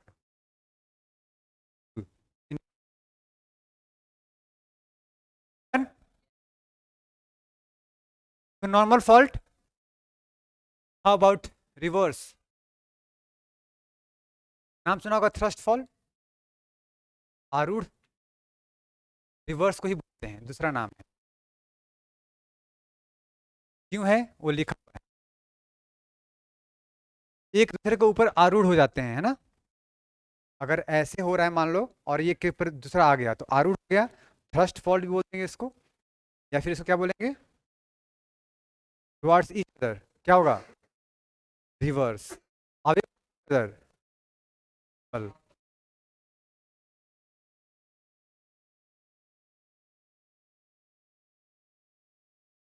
एक वर्ड है यहाँ पे, देखो ध्यान से, एस्कार्पमेंट। इन बातों पे लोग गौर नहीं करते हैं, लेकिन आपको करना चाहिए। इंडिया में एस्कार्पमेंट है या कि नहीं? जितने भी आप ज्यादातर पढ़ते हो ना, जैसे वेस्टर्न घाट जानते हो भारत का, इसके अलावे जहाँ जहाँ तुम देखते हो कि वाटरफॉल है, वाटरफॉल जानते हो ना, जलप्रपात, ज्यादातर ऐसी जगहों पे होंगे जहाँ पे एस्कार्पमेंट होगा। क्योंकि एस्कार्पमेंट होगा तो क्या होगा? अचानक से धंसा हुआ नीचे की ओर, तो वहां पे वाटरफॉल मिलेगा ना। अब मान लो ऐसे है, तो यहाँ वाटरफॉल तो होगा नहीं, नॉर्मल स्लिप करके पानी आएगा। नीचे गिरने के लिए क्या होना है? टूट कर नीचे गिर जाना होता है, चाहिए। ठीक है। एस्कार्पमेंट उसको बोलते हैं जहां पे जो स्लोप होगा वो जेंटल होगा या स्टीप होगा। स्टीप मतलब हिंदी में क्या बोलेंगे? खड़ा होगा। और जहाँ बिल्कुल ऐसे पड़ा टाइप का हो, जेंटल स्लोप, तो यहाँ पे पानी बह के जाएगा और यहाँ पानी डायरेक्ट नीचे गिरेगा। Highest waterfall in the world, highest waterfall in the world. गलत। गलत। हाँ, एंजिल। एंजिल फॉल कहाँ पे है ना? कौन सा अमेरिका? ना, साउथ अमेरिका में। साउथ अमेरिका में कहाँ पे है, कौन से कंट्री में? पास में है वहां पे जो बोल रहे हो। हाँ, वेनेजुएला। अगला क्वेश्चन, कौन सी नदी पे है? ये क्वेश्चन तो पूछेगा ना। अच्छा, ओरी वर्ड्स कितने जानते हैं? ओरी का मतलब क्या होता है? ओर, ओरी, किनारा, ओर, ओरी, तुम्हारी ओर, उसकी ओर। गांव में देखा है खपड़े का मसान मकान, या फिर एस्बेस्टस देखा होगा, जहां से पानी नीचे की ओर गिरता है, उसको ओरी बोलते हैं। ओर किनारे से, जहां से पानी नीचे गिरा। रिवर का नाम है ओरी निको।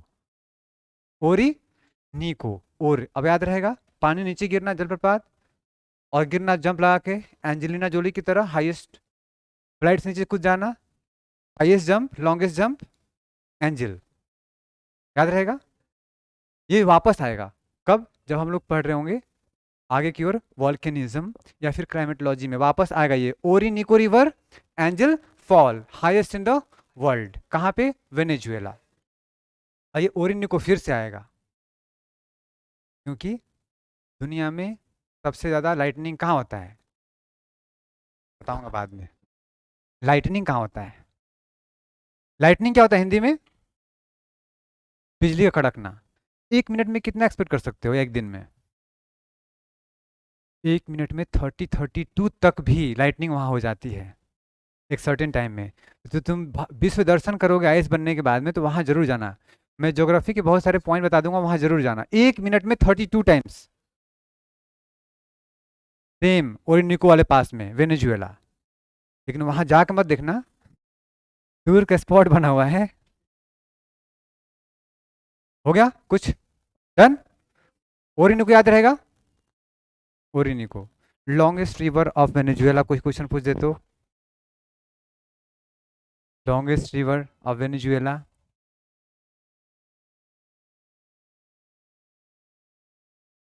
ये क्या हो रहा है देखो यहाँ पे, एस्कार्पमेंट है कि नहीं?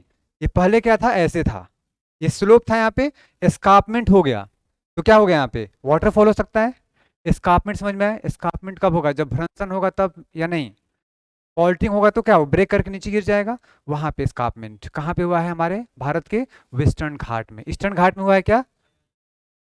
ईस्टर्न घाट में नहीं हुआ, उन्होंने उसी का दूसरा नाम दे दिया सह्याद्री। आप अभी याद रखो कौन सा। वेस्टर्न घाट में क्या हुआ है, एस्कार्पमेंट हुआ है। एस्कार्पमेंट होने की वजह से क्या, वहां पे वाटरफॉल मिलेगा और गहराई ज़्यादा मिलेगा, और ज़्यादा गहरा होगा पानी तो वहां पे बड़े शिप आसानी से आ सकते हैं। इसीलिए इंडिया का जितने भी महत्वपूर्ण पोर्ट है कहाँ है, वेस्टर्न घाट में। इवन कि जापान से भी आता है कोई पूरा क्षेत्र से, तो घूम के आना पड़ता है कहाँ, मुंबई वाले पोर्ट पे। और अगर हल्दिया पोर्ट पे जाना हो तो वहाँ पे डेल्टा है। डेल्टा में क्या होता है, नदियाँ अपने साथ बहुत सारे सेडिमेंट लेके जाती हैं, डिपॉजिट कर देती हैं, तो पानी भर जाता है, तो बड़े शिप नहीं आ पाते हैं। एक कंडीशन है, जब ज्वार भाटा आता है ना, आके लगी रहती है लाइन में, जैसे ही ज्वार आया साथ में घुस गया अंदर, अनलोडिंग किया सामान, अब फिर वेट करो, दोबारा जब आएगा तो पानी का लेवल बढ़ेगा, वो जब जाता है पानी उसके साथ वापस चले जाओ। इतना कौन करे? इसीलिए आपसे कोई क्वेश्चन पूछे कि पोर्ट ज़्यादा कहाँ पे इंडिया में बेहतर पोर्ट, वेस्टर्न पे हैं। ये बात समझ में आ गई, रिलेटेड है। ये किसका एग्जाम्पल है, वेस्टर्न घाट का। ये किसका एग्जाम्पल है, फोटो देखो बता सकते हो। ये विंध्यस का है। ये कहाँ पे है,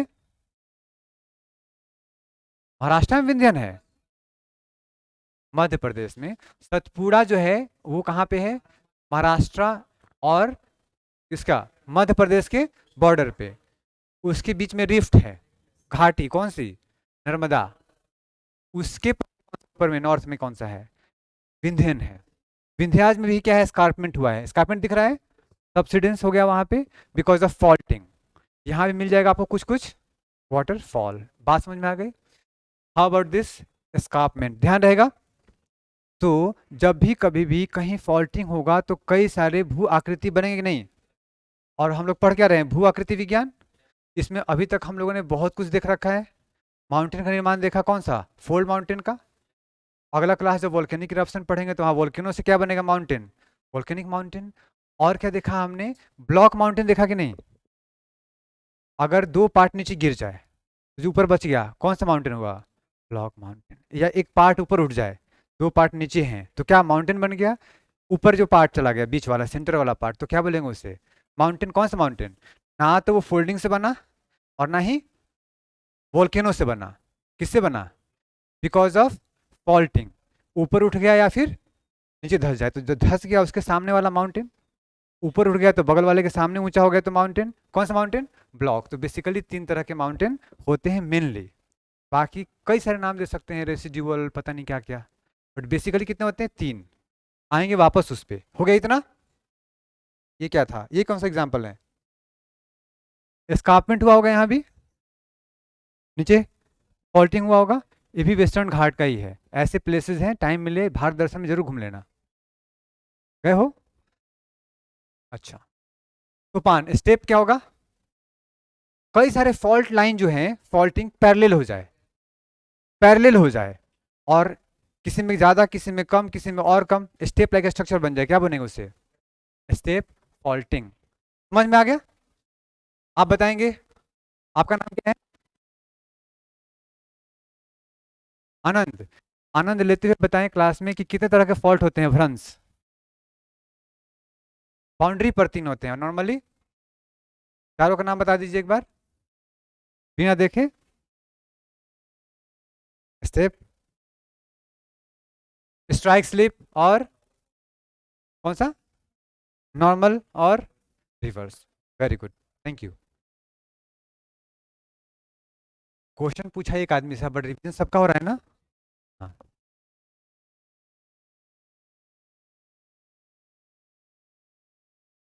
Darjeeling mountains are the part of Himalaya, तो mainly form because of the folding, may be certain part जहाँ पे फॉल्टिंग हो गया हो वहाँ पे फॉल्ट माउंटेन ये मिल जाएगा ब्लॉक माउंटेन, बट मेनली कौन सा है, फोल्ड माउंटेन।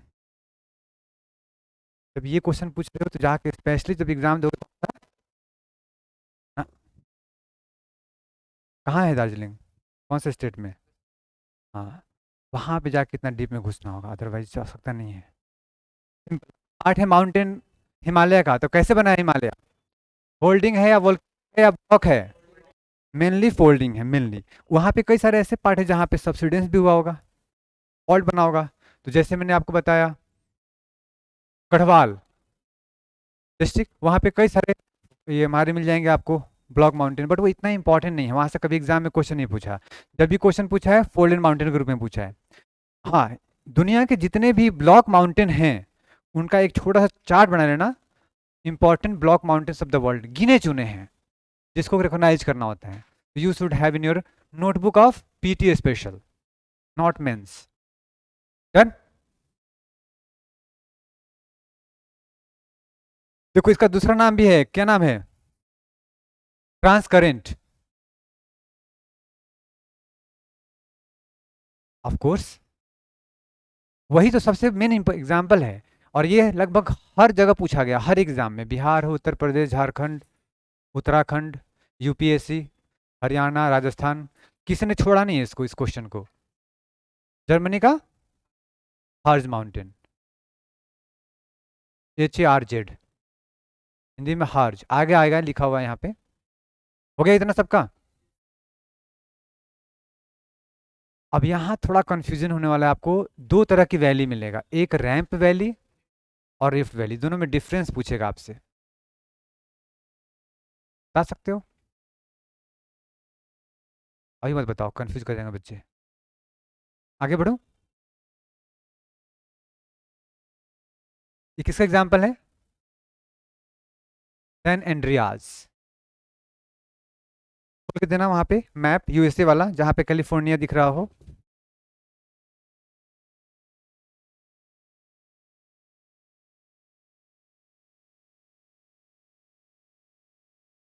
एक पार्ट देखना यहाँ पे तुम लोग सब लोग, ये पार्ट दिख रहा है सबको, ये वाला पार्ट कैलिफोर्निया, सबको दिख रहा है यहाँ पे, देखो गौर से।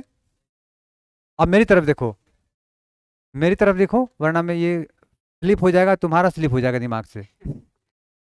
ये जो पार्ट है यहाँ पे मूवमेंट ऐसे हो रहा है, किस तरफ, ऊपर अलास्का की तरफ। और ये पार्ट कहाँ जा रहा है, कौन सा फॉल्ट होगा,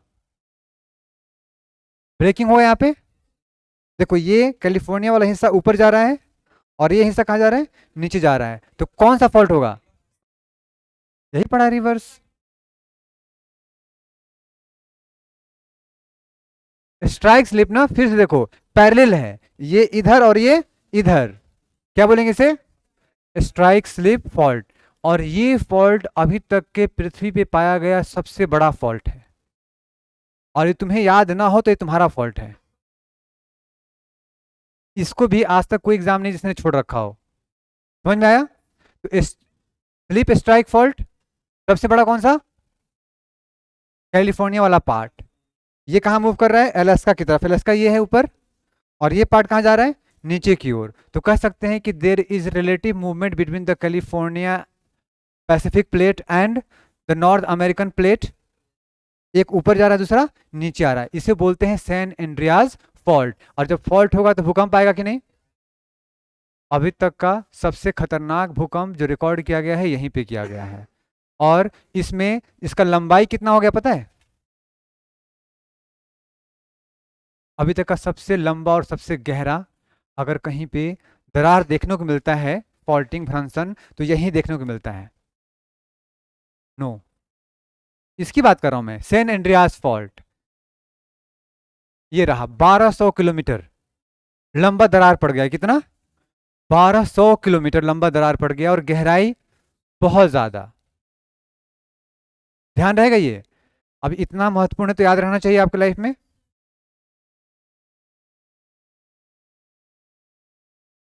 कौन सा फॉल्ट है ये? San Andreas. एक मूवी बनी है इस पे, नाम क्या है? San Andreas. एग्जैक्टली इसी फॉल्ट पे बना है। जिसको मूवी ना देखना हो वो क्या करे, ट्रेलर ही देख ले। ये रियल पिक्चर है, देखो फॉल्ट का।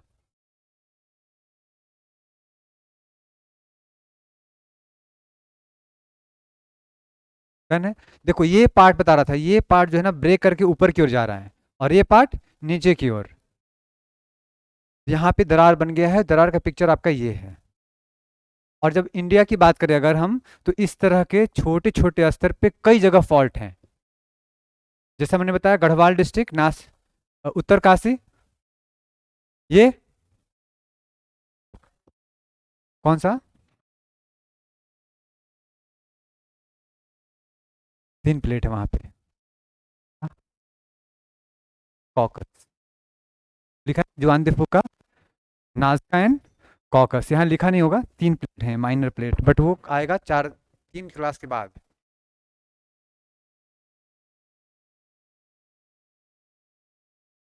डन। देखो और ये जो दिखाने की कोशिश कर रहा हूँ, देखो ये हिमालय है। हिमालय में जनरली नीचे से ऐसे जा रहा है इंडिया, और ऊपर से ऐसे आ रहा है। लेकिन छोटी छोटी जगहों पे कई जगह ऐसे है कि ये इधर मूव कर रहा है, ये इधर, ये इधर, ये इधर, ये इधर, इधर। ऐसे केसेस में छोटे छोटे स्तर पे स्लिप स्ट्राइक फॉल्ट हो सकते हैं, और वहां भूकंप आ सकता है। उन्हीं का एक एग्जाम्पल बताया मैंने आपको, उत्तरकाशी डिस्ट्रिक्ट। हाँ, उत्तरा। ये रियल पिक्चर किसका है? सैन एंड्रियास फॉल्ट का। इसका कुछ डेटा आपके लिए काम आ सकता है। कितना किलोमीटर लंबा है ये? और कहीं कहीं पे तो आधा माइल चौड़ा हो गया है। कितना माइल? आधा माइल का मतलब कितना metre?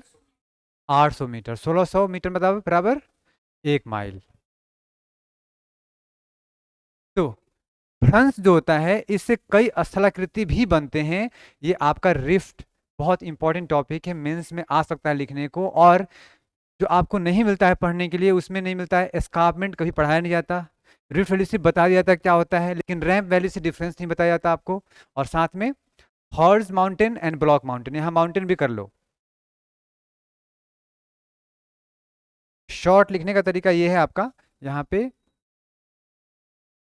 Mountain, Horst mountain and block mountain. अब हॉर्स्ट माउंटेन ब्लॉक माउंटेन फर्क है।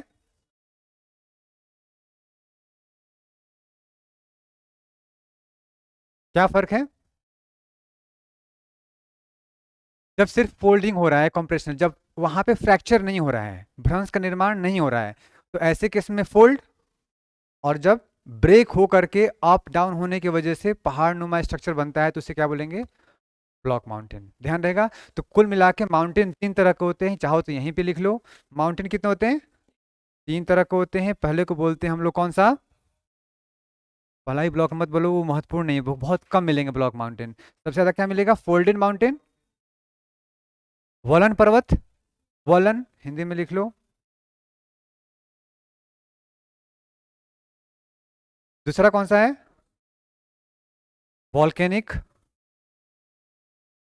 माउंटेन, इसको क्या बोलेंगे हम लोग? ज्वालामुखी पर्वत। लास्ट में कौन सा है? Block mountain. तीन तरह के माउंटेन बेलनी होते हैं। आपका इसका एग्जाम्पल घर पे लिख लो, क्योंकि ये बहुत गिने चुने हैं। होमवर्क में नोट कर लेना कुछ, वो पीटी के लिए इंपॉर्टेंट है बस। किलिमंजारो किसका एग्जाम्पल होगा बताओ? इतना ऊंचा ब्लॉक से तो नहीं बन सकता, वो हाईएस्ट माउंटेन है। कहाँ का? पूरा अफ्रीका का। तो कॉमन सेंस लगा के बता दो खुद ही। नहीं, फॉल्टिंग्स नहीं। वहाँ पे क्या बनेगा बताओ? किलिमंजारो। वैसे कभी भी कोई भी एक माउंटेन कंप्लीटली एक ही नहीं होता है, लेकिन उसमें ये होता है कि डोमिनेंट फैक्टर किसका है, ये देखना होता है। क्या? कौन सा? जैसे कि एंडीज की बात करो या हिमालय की बात करें तो ऑब्वियसली तो फोल्डेड माउंटेन है, लेकिन क्या यहाँ पे ब्लॉक माउंटेन नहीं है? है। अलग बात है कि वहाँ पे वोल्केनो नहीं आता, बट वोल्केनिक वाला अंश है कि नहीं वहाँ पे? हिमालय में कहीं वोल्केनिक अंश है कि नहीं? पार्ट नहीं है। पूरा का पूरा काराकोरम वोल्केनिक इन नेचर है, जो ट्रांस हिमालय पार्ट है। वो बताएंगे आगे क्यों कैसे जब पढ़ेंगे हम लोग ट्रांस हिमालय। अभी नहीं, फिर इंटरेस्ट नहीं रहेगा आपको। रॉकीज।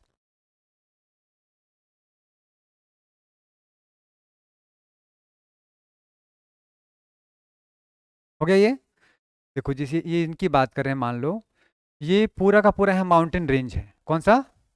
रॉकीज है, नॉर्थ अमेरिका का पार्ट है ये। इसके नीचे साउथ में जाओगे कौन सा है? एंडीज है। अगले तीसरी क्लास आने आने वाले तीसरी चौथी क्लास में ये वापस आएगा। यहाँ पे हम लोग देखेंगे कि जो मेजर मूवमेंट हो रहे हैं वो पैसिफिक प्लेट कहाँ आ रहा है। देखो तुम लोग आगे क्वेश्चन पूछ रहे हो फिर बाद में बोर हो जाओगे। ये इधर मूव कर रहा है और ये इधर मूव कर रहा है, आपस में कोलाइड करेगा। तो जब कॉलिजन होगा, बताओ कौन सा बनेगा माउंटेन? फोल्डिंग तब होता है, ध्यान रखना, फोल्डिंग तब होता है जब दोनों तरह का प्लेट मूवमेंट और प्लेट सेम हो। एक स्ट्रांग है चाकू की तरह, एक लौकी की तरह है, टकराएंगे तो चाकू घुस जाएगा लौकी के अंदर। तो यहाँ पे जब घुसेगा वो तो यहाँ पे क्या निकलेगा? वॉल्केनो का लावा निकलेगा। और तो उससे कौन सा माउंटेन बनेगा? तो मेजर कौन सा हो गया? लेकिन यहाँ पे फोल्ड नहीं होगा क्या? फोल्ड भी होगा, ब्लॉक भी होगा। मेनली कौन सा हो गया? अब बात समझ में आई? याद नहीं करना है, समझ जाओ, कभी नहीं भूलोगे। तो is the case with Andes as well, जो नीचे आता है सब समझ में आ जाएगा। पेशेंस रखो, आगे बढ़ो।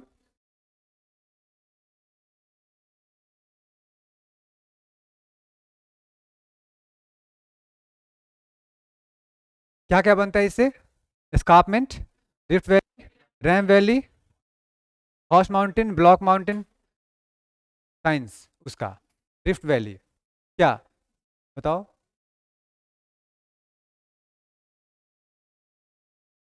यहाँ देखो बताओ, ऐसे केस में अगर आउटवर्ड फोर्स लग रहा हो तो बीच वाला हिस्सा टूट के गिर सकता है। ऐसे केसेस में जो गहरा खाई क्षेत्र बन गया, क्या बोलते हैं उसे? वैली बोल देते हैं इस केस में। और जब कंप्रेशन हो, मान लो कंप्रेशन हो और यहाँ से ये दोनों ब्लॉक अगर ऐसे दबाओगे तो ये ऊपर उठ सकता है ऐसे। और इस केस में अगर ऊपर उठेगा तो ये जो खाई बना इसे क्या बोलेंगे? Ramp valley. ध्यान रखना, जब नीचे धंसता है तो रिफ्ट वैली बोलते हैं उसको। और यदि धंस नहीं रहा वो, दो साइड वाले भुजा ऊपर उठ गए तो गहरा बन गया, उसे क्या बोलते हैं? Ramp valley. दोनों का एग्जाम्पल आपको पता होना चाहिए। समझ में आया? बेसिक नोट कर लो पहले। अगला भी एग्जाम्पल दे रहा हूँ, नोट करो फिर दिखा दूं पहले। देखो ये क्या दिख रहा है बताओ? भ्रंश घाटी, रिफ्ट वैली। कब? जब इसका सबसिडेंस हो गया डाउनवर्ड। यहाँ पे ब्रेक होके आ गया ये नीचे। इस केस में क्या हो रहा है कि आपस में ऐसे फोर्स लग रहा है और यहाँ पे जो प्लेट है वो स्ट्रॉन्ग यहाँ पे है, लेकिन फोर्स लगने से ये ऊपर उछलेगा दोनों साइड से। तो यहाँ पे जो खाई बन गया, इस खाई को रैंप वैली कहते हैं। और इस खाई को जो सब धंसने की वजह से हुआ कौन सा? Rift valley. और दो साइड के ऊपर उठ जाने से जो खाई बन गया उसे क्या बोलेंगे? समझ में आया? अब आगे पहले नोट कर लो।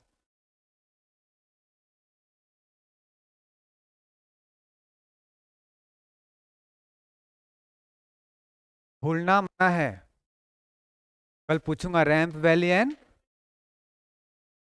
केस में ज्यादा भूकंप होने की संभावना होती है, रैंप वैली या रिफ्ट वैली।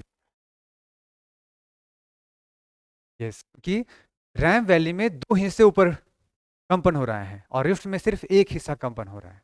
ध्यान रहेगा। इंडिया में रैंप वैली है कि नहीं? है। और रिफ्ट वैली वो तो हर जगह है। पूरा का पूरा इंडियन की बात किया जाए तो वहाँ का स्ट्रक्चर कैसा है? प्लेटू रिफ्ट, प्लेटू रिफ्ट। जितनी नदियां किसमें बहती हैं? रिफ्ट में बहती हैं। और रिफ्ट होने का मतलब क्या हुआ? अपना नीचे जितना इरोड कर सकती थी कर चुकी हैं, लो लेवल को अचीव कर चुकी हैं, तो इसलिए वहां पे अब खतरा नहीं है। लेकिन नॉर्थ में अभी लगातार मिट्टी कटाव चल रहा है तो डिपोजिशन भी होगा। तो बाढ़, खतरे, भूस्खलन ये सब लगातार होते रहेंगे। हम जब हिमालय वर्सेस प्रायद्वीपीय नदी की बात करेंगे तो डिटेल डिस्कशन करेंगे, बट बेसिक समझ में आ रहा है ना क्यों?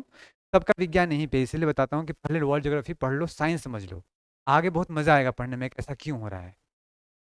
तो वहाँ पे रट स्थिर होती हैं, वो मोबाइल होती हैं, इसमें होता है, उसमें कम होता है, क्यों होता है यही मालूम चल जाएगा तुम्हें। डन। जर्मन भाषा में ग्राबेन बोलते हैं ना, किसको? किसको? रिफ्ट वैली को। हिंदी में क्या बोलेंगे रिफ्ट वैली को? रिफ्ट मतलब भ्रंश, घाटी मतलब, वैली मतलब घाटी।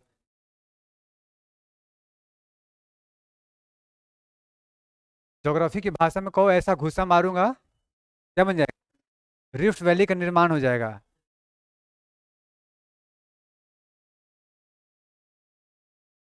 हंसने से होता है ना। बस। कौन बेहतर रिफ्ट वैली बना सकता है, सनी देओल या बबी देओल? आप तुम नहीं बोलोगे। क्या हुआ? फिर से बोलो। बस हमें उससे क्या मतलब है, हमें बस समझने से मतलब है। हो गया ये रिफ्ट वैली। लो फोटो। डन। आगे भी है देखो। दुनिया का सबसे बड़ा, सबसे महत्वपूर्ण वैली की बात की जाएगी तो उसका नाम है ग्रेट अफ्रीकन रिफ्ट वैली। क्या नाम है? वो इतना बड़ा वैली है, सुन रहे हो सब लोग? इतना बड़ा वैली है कि अफ्रीका को नहीं जा रही। और उसमें दुनिया के कई महत्वपूर्ण लेक हैं लेक्स। मीठे पानी का सबसे बड़ा, दूसरा सबसे गहरा, सब इसी वैली में है। देखेंगे आगे चलकर कैसे और क्यों।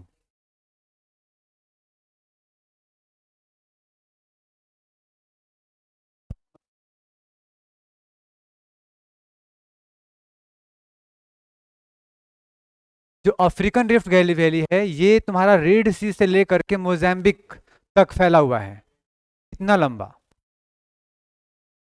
हाँ, great African rift valley Mozambique से लेकर कहाँ तक? लाल सागर तक, इतना बड़ा रिफ्ट।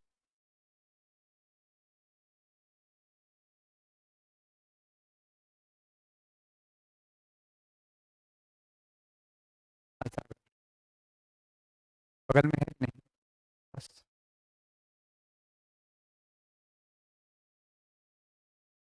जॉर्डन रिवर नाम है, जॉर्डन नदी वहां तक फैला हुआ है। लाल सागर ठीक है, बच्चों को याद रहने दो, क्योंकि हम लोग अभी वो नहीं पढ़ रहे, हम लोग पढ़ रहे हैं concept. We are not talking about discuss the details of great African rift valley, it is just an example. पता लगा कहीं महात्मा गांधी का एग्जाम्पल देना, और महान नेताओं में से कौन है, और तुम लगे बताने उनका एक्सपेरिमेंट विद ट्रूथ का कहानी। सबका हो गया ये आपको स्पेशली मैंने कुछ एग्जाम्पल दिया है झीलों का। हालांकि हमें तो एग्जाम्पल देना था सिर्फ रिफ्ट घाटी का ना, लेकिन हमने झील का क्यों दिया एग्जाम्पल? क्योंकि ये वो टॉपिक है जहां से लगातार क्वेश्चन आते हैं, बार बार क्वेश्चन आते हैं। तो आपके लिए एक होमवर्क ये है कि जो ग्रेट अफ्रीकन रिफ्ट वैली है, उसमें नॉर्थ टू साउथ आपको मैप बना करके बकायदा नाम के साथ अपने कॉपी में लिखना है कि कौन सा झील कहाँ पे है। याद रहेगा? अरे नॉर्थ से साउथ करो या साउथ से नॉर्थ करो, बात तो एक ही है, थोड़ी ना बदल जाएगा वो। क्या है एग्जाम होमवर्क आपका? ग्रेट अफ्रीकन रिफ्ट वैली का मैप बनाना है।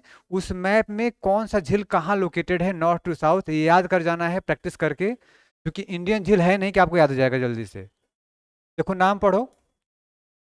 एडवर्ड, गंगानिका, रुडल्फ, न्यास, एक्सेट्रा। और ये लगभग सारे एग्जाम में पूछे जा चुके हैं और लगातार पूछे जा रहे हैं। अफ्रीका न्यूज में है कि नहीं? इंडिया जापान वहां इन्वेस्ट कर रहे हैं कि नहीं? We are trying to counter China with this investment. India और अफ्रीका में जो रिलेशन है, चाइना और अफ्रीका में रिलेशन है, बेसिक डिफरेंस क्या है? आयर क्वेश्चन है। और देखो, जब फाइनेंस के टर्म में बात करोगे तो हम इससे चाइना बहुत ऊपर है। जब पीपल टू पीपल कॉन्टेक्ट की बात की जाएगी तो इंडिया काफ़ी ऊपर है। दोनों में डिफरेंस है। इंडियन लोगों का वहाँ पे काफ़ी रिस्पेक्ट है, दे वैल्यू। लेकिन चाइनीज लोगों को गाली देते हैं। लेकिन सबसे पैसा ज़्यादा कौन इन्वेस्ट कर रहा है? चाइना, उनके पास ज़्यादा पैसा है। हमारा जीडीपी कितना है? मान लो लगभग 4। और चाइना का हमसे 4 गुना ज़्यादा है ना, तो वो ज़्यादा पैसे इन्वेस्ट कर सकते हैं। बट हम पॉकेट चाहे गरीब हो, दिल से वही अमीरी पूरी दुनिया को दिखा रहे हैं। तो पीपल टू पीपल कॉन्टेक्ट बेहतर हमारा। और वो न्यूज़ में है। इस बार G20 में कुछ हुआ था, क्या हुआ था? अफ्रीकन यूनियन को हम लोग इसमें मेंबर बनाए हैं, G21 की तरह। तो ध्यान रखना, ये इंपॉर्टेंट है। इसके सारे डायमेंशन आएंगे, चाहे वो ज्योग्राफी का रिफ्ट वैली हो, वहाँ पे बने हुए।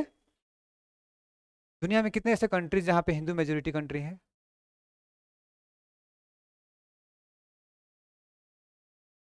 तो ये क्वेश्चन गलत तो नहीं है ना?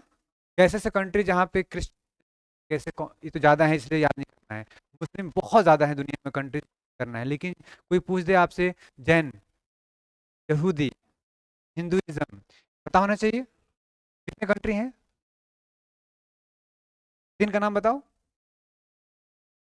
इंडिया, नेपाल, उससे अच्छा ले लो और बगल में ही उसे कंट्री है, मॉरिशस। वहाँ पे कौन सा लैंग्वेज?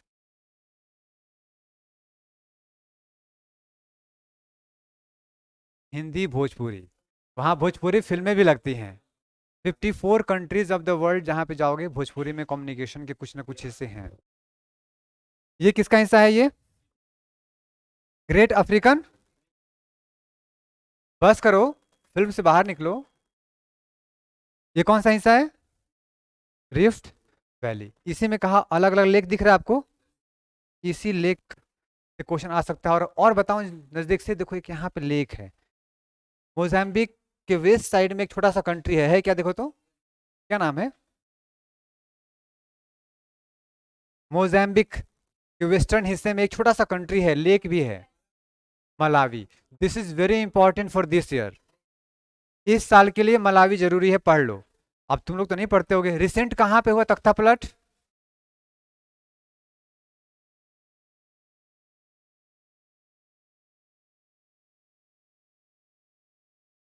तख्ता पलट जानते हो? कूप होना, मिलिट्री कूप होना। करंट अफेयर का न्यूज़ है, आपको तो पढ़ना चाहिए, आपके तो उसमें भी आया हुआ है करंट अफेयर में। एक ही साल में 10 कूप हो गए। मतलब जो सरकारें हैं उनको अपदस्थ करके वहां का मिलिट्री ने अपना राज वहां पे कायम कर दिया। हमारे पड़ोसी में ऐसा बराबर हुआ है, पाकिस्तान में। तो कौन सा कंट्री है अभी रिसेंट में हुआ है? लास्ट के 3 कंट्रीज पढ़ लेना, होमवर्क है।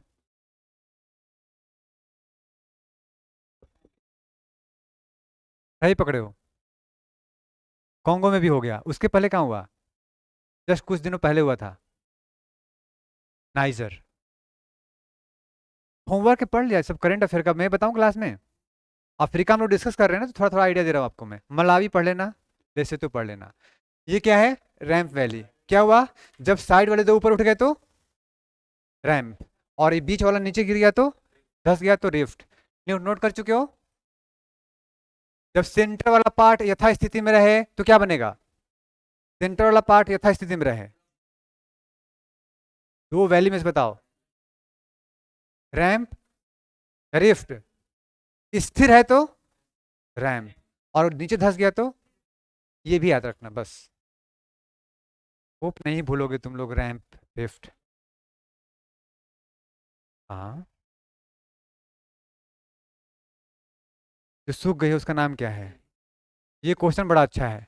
ये काम करना तुम लोग, ग्रेट अफ्रीकन रिफ्ट वैली में ऐसे सैकड़ों छोटे बड़े झील होंगे जो सूख गए होंगे, सबका नाम याद करते रहना। बिल्कुल नहीं करना। कोई बड़ा होगा। एक है अरल सी, नाम सुना है? कहाँ पे है? कजाकिस्तान रशिया के बीच में। देखा उसका? एक बार निकाल के देखना मैप। ऑलमोस्ट धीरे धीरे गायब हो गया वो। करेंगे डिस्कशन आगे, क्लाइमेट चेंज इन्वायरमेंट पढ़ेंगे तो। हो गया ये। भारत में कोई एग्जाम्पल?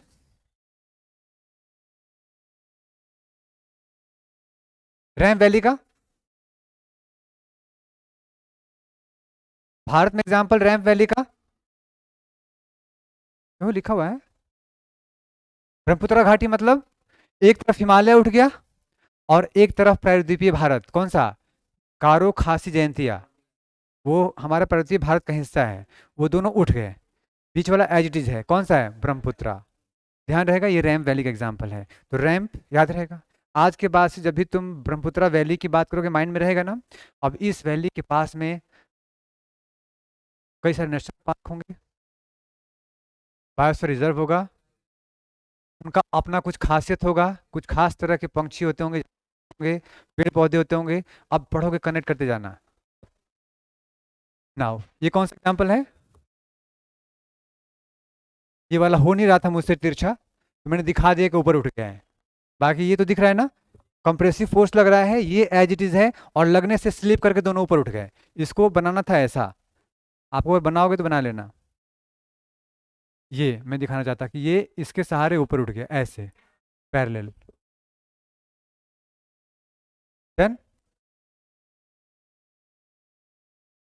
रैंप वैली, जैसे अगर आप यहाँ क्लास और बहुत मेहनत कर रहे हो, लेकिन आप में कोई बदलाव नहीं आ रहा है, और आस पड़ोस दोनों ऐसे बढ़ते जा रहे हैं, पहले टेस्ट में 2 नंबर ज़्यादा, दूसरे में 5 नंबर ज़्यादा, फिर 10 नंबर ज़्यादा, फिर 50 नंबर ज़्यादा, मतलब उनका सिलेक्शन, आप वहीं बैठे हुए हो, कौन सा वैली?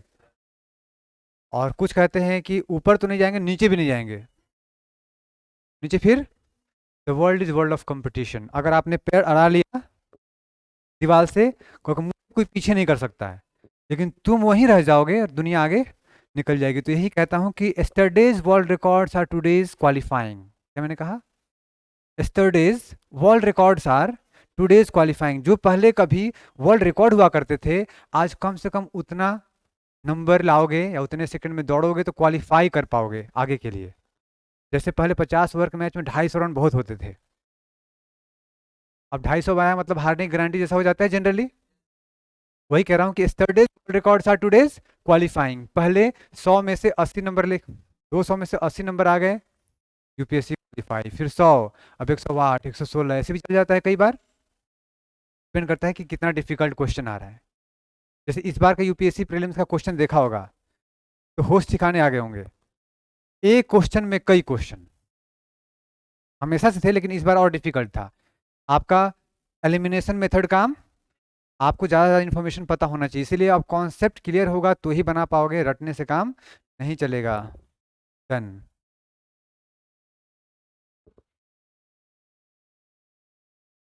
ब्लॉक माउंटेन, अब बोलूंगा नहीं, समझ में आ गया होगा ब्लॉक माउंटेन क्या होता है।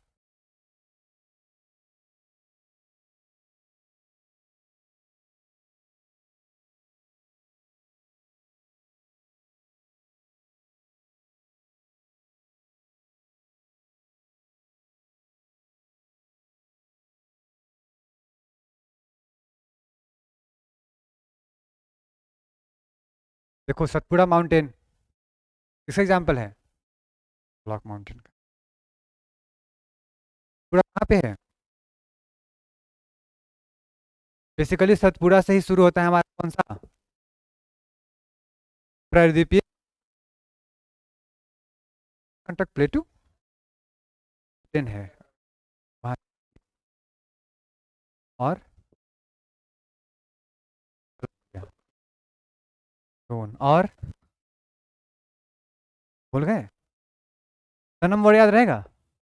सनम, सनम, सोन, महानदी, और नर्मदा। सनम कहाँ से? अमरकंटक, बस याद कर लो। मध्य प्रदेश छत्तीसगढ़ के बॉर्डर पे एक पहाड़ी है जिसका नाम है अमरकंटक, जहां से 3 नदियां निकलती हैं, तीनों का शॉर्ट नेम है सनम, सोन, महानदी एंड नर्मदा, बस ऐसे याद रहेगा कम से कम। तीनों 3 दिशाएं में जा रही हैं।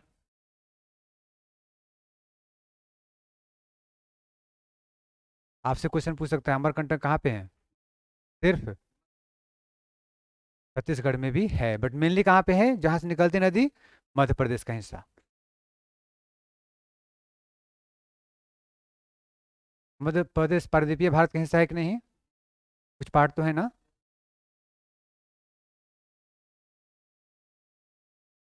पूरा मध्य प्रदेश? कुछ हिस्से।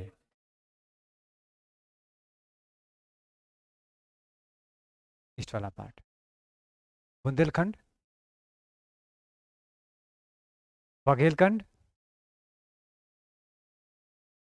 थोड़ा पार्ट, छोटा नागपुर प्लेटू, पूरा प्रायद्वीपीय भारत है। नाम है छोटा नागपुर और है यहाँ पे सबसे अधिक किसी क्वेश्चन में आया है किसी से तो छोटा नागपुर मिनरल रिसोर्स ज्यादा है।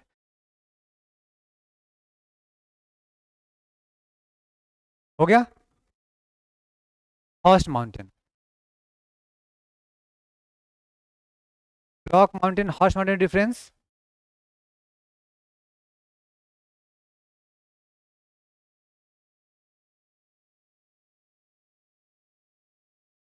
बताओ फिर से। फोल्ड एंड ब्लॉक माउंटेन कब बनेगा? जब फोल्ड होगा तो, और हॉर्स जब ब्रेकिंग हो जाए।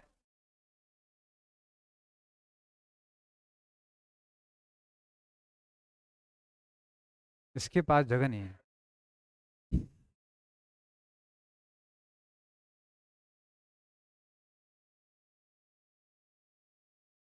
कुछ लिख भी लिया करो। फोटो खींचने का रिकॉर्ड बना दिया है, लेकिन नोट कर लेना। देखो ये कॉन्सेप्ट हर जगह नहीं है, बस लोग बता देते हैं कि ये कुछ होता है ऐसा, but they don't differentiate. Done. ये क्या हो रहा है बताना ऊपर फर्स्ट में? रैंप। फॉल्टिंग हुई उसमें? फोल्डिंग हो रहा है, भ्रन, फोल्ड हो रहा है, ठीक है। दूसरे केस में धस रहा है वो, तो उसको हम बोल देते हैं ऊपर वाला एंटी क्लाइन फोल्ड, इसको सिन क्लाइन फोल्ड बोल सकते हैं। ये क्या हो रहा है? वार्पिंग कह सकते हैं लार्जर एरिया में, वार्पिंग। ये क्या है? जब ऊपर उठ गया तो ये क्या है? और ये आगे पीछे नहीं, ट्राई स्लिप, ठीक है। पास्ट ईच अदर इंग्लिश में बोल देते हैं। इस पिक्चर को देख लो, रिवीजन हो गया।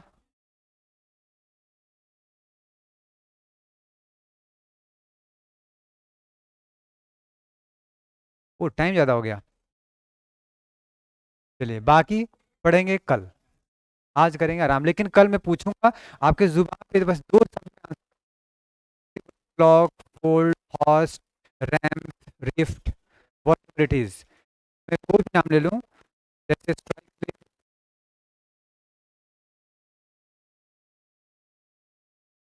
होता है जब दूर जाता है, पास आए तो रिवर्स, स्लिप हो तो स्टेप, ठीक है। बीच का हिस्सा धस गया तो ड्रिफ्ट वैली, बीच का हिस्सा एज साइड से दूर ऊपर गया तो रैम वैली, जो साइड में माउंटेन बन गया वो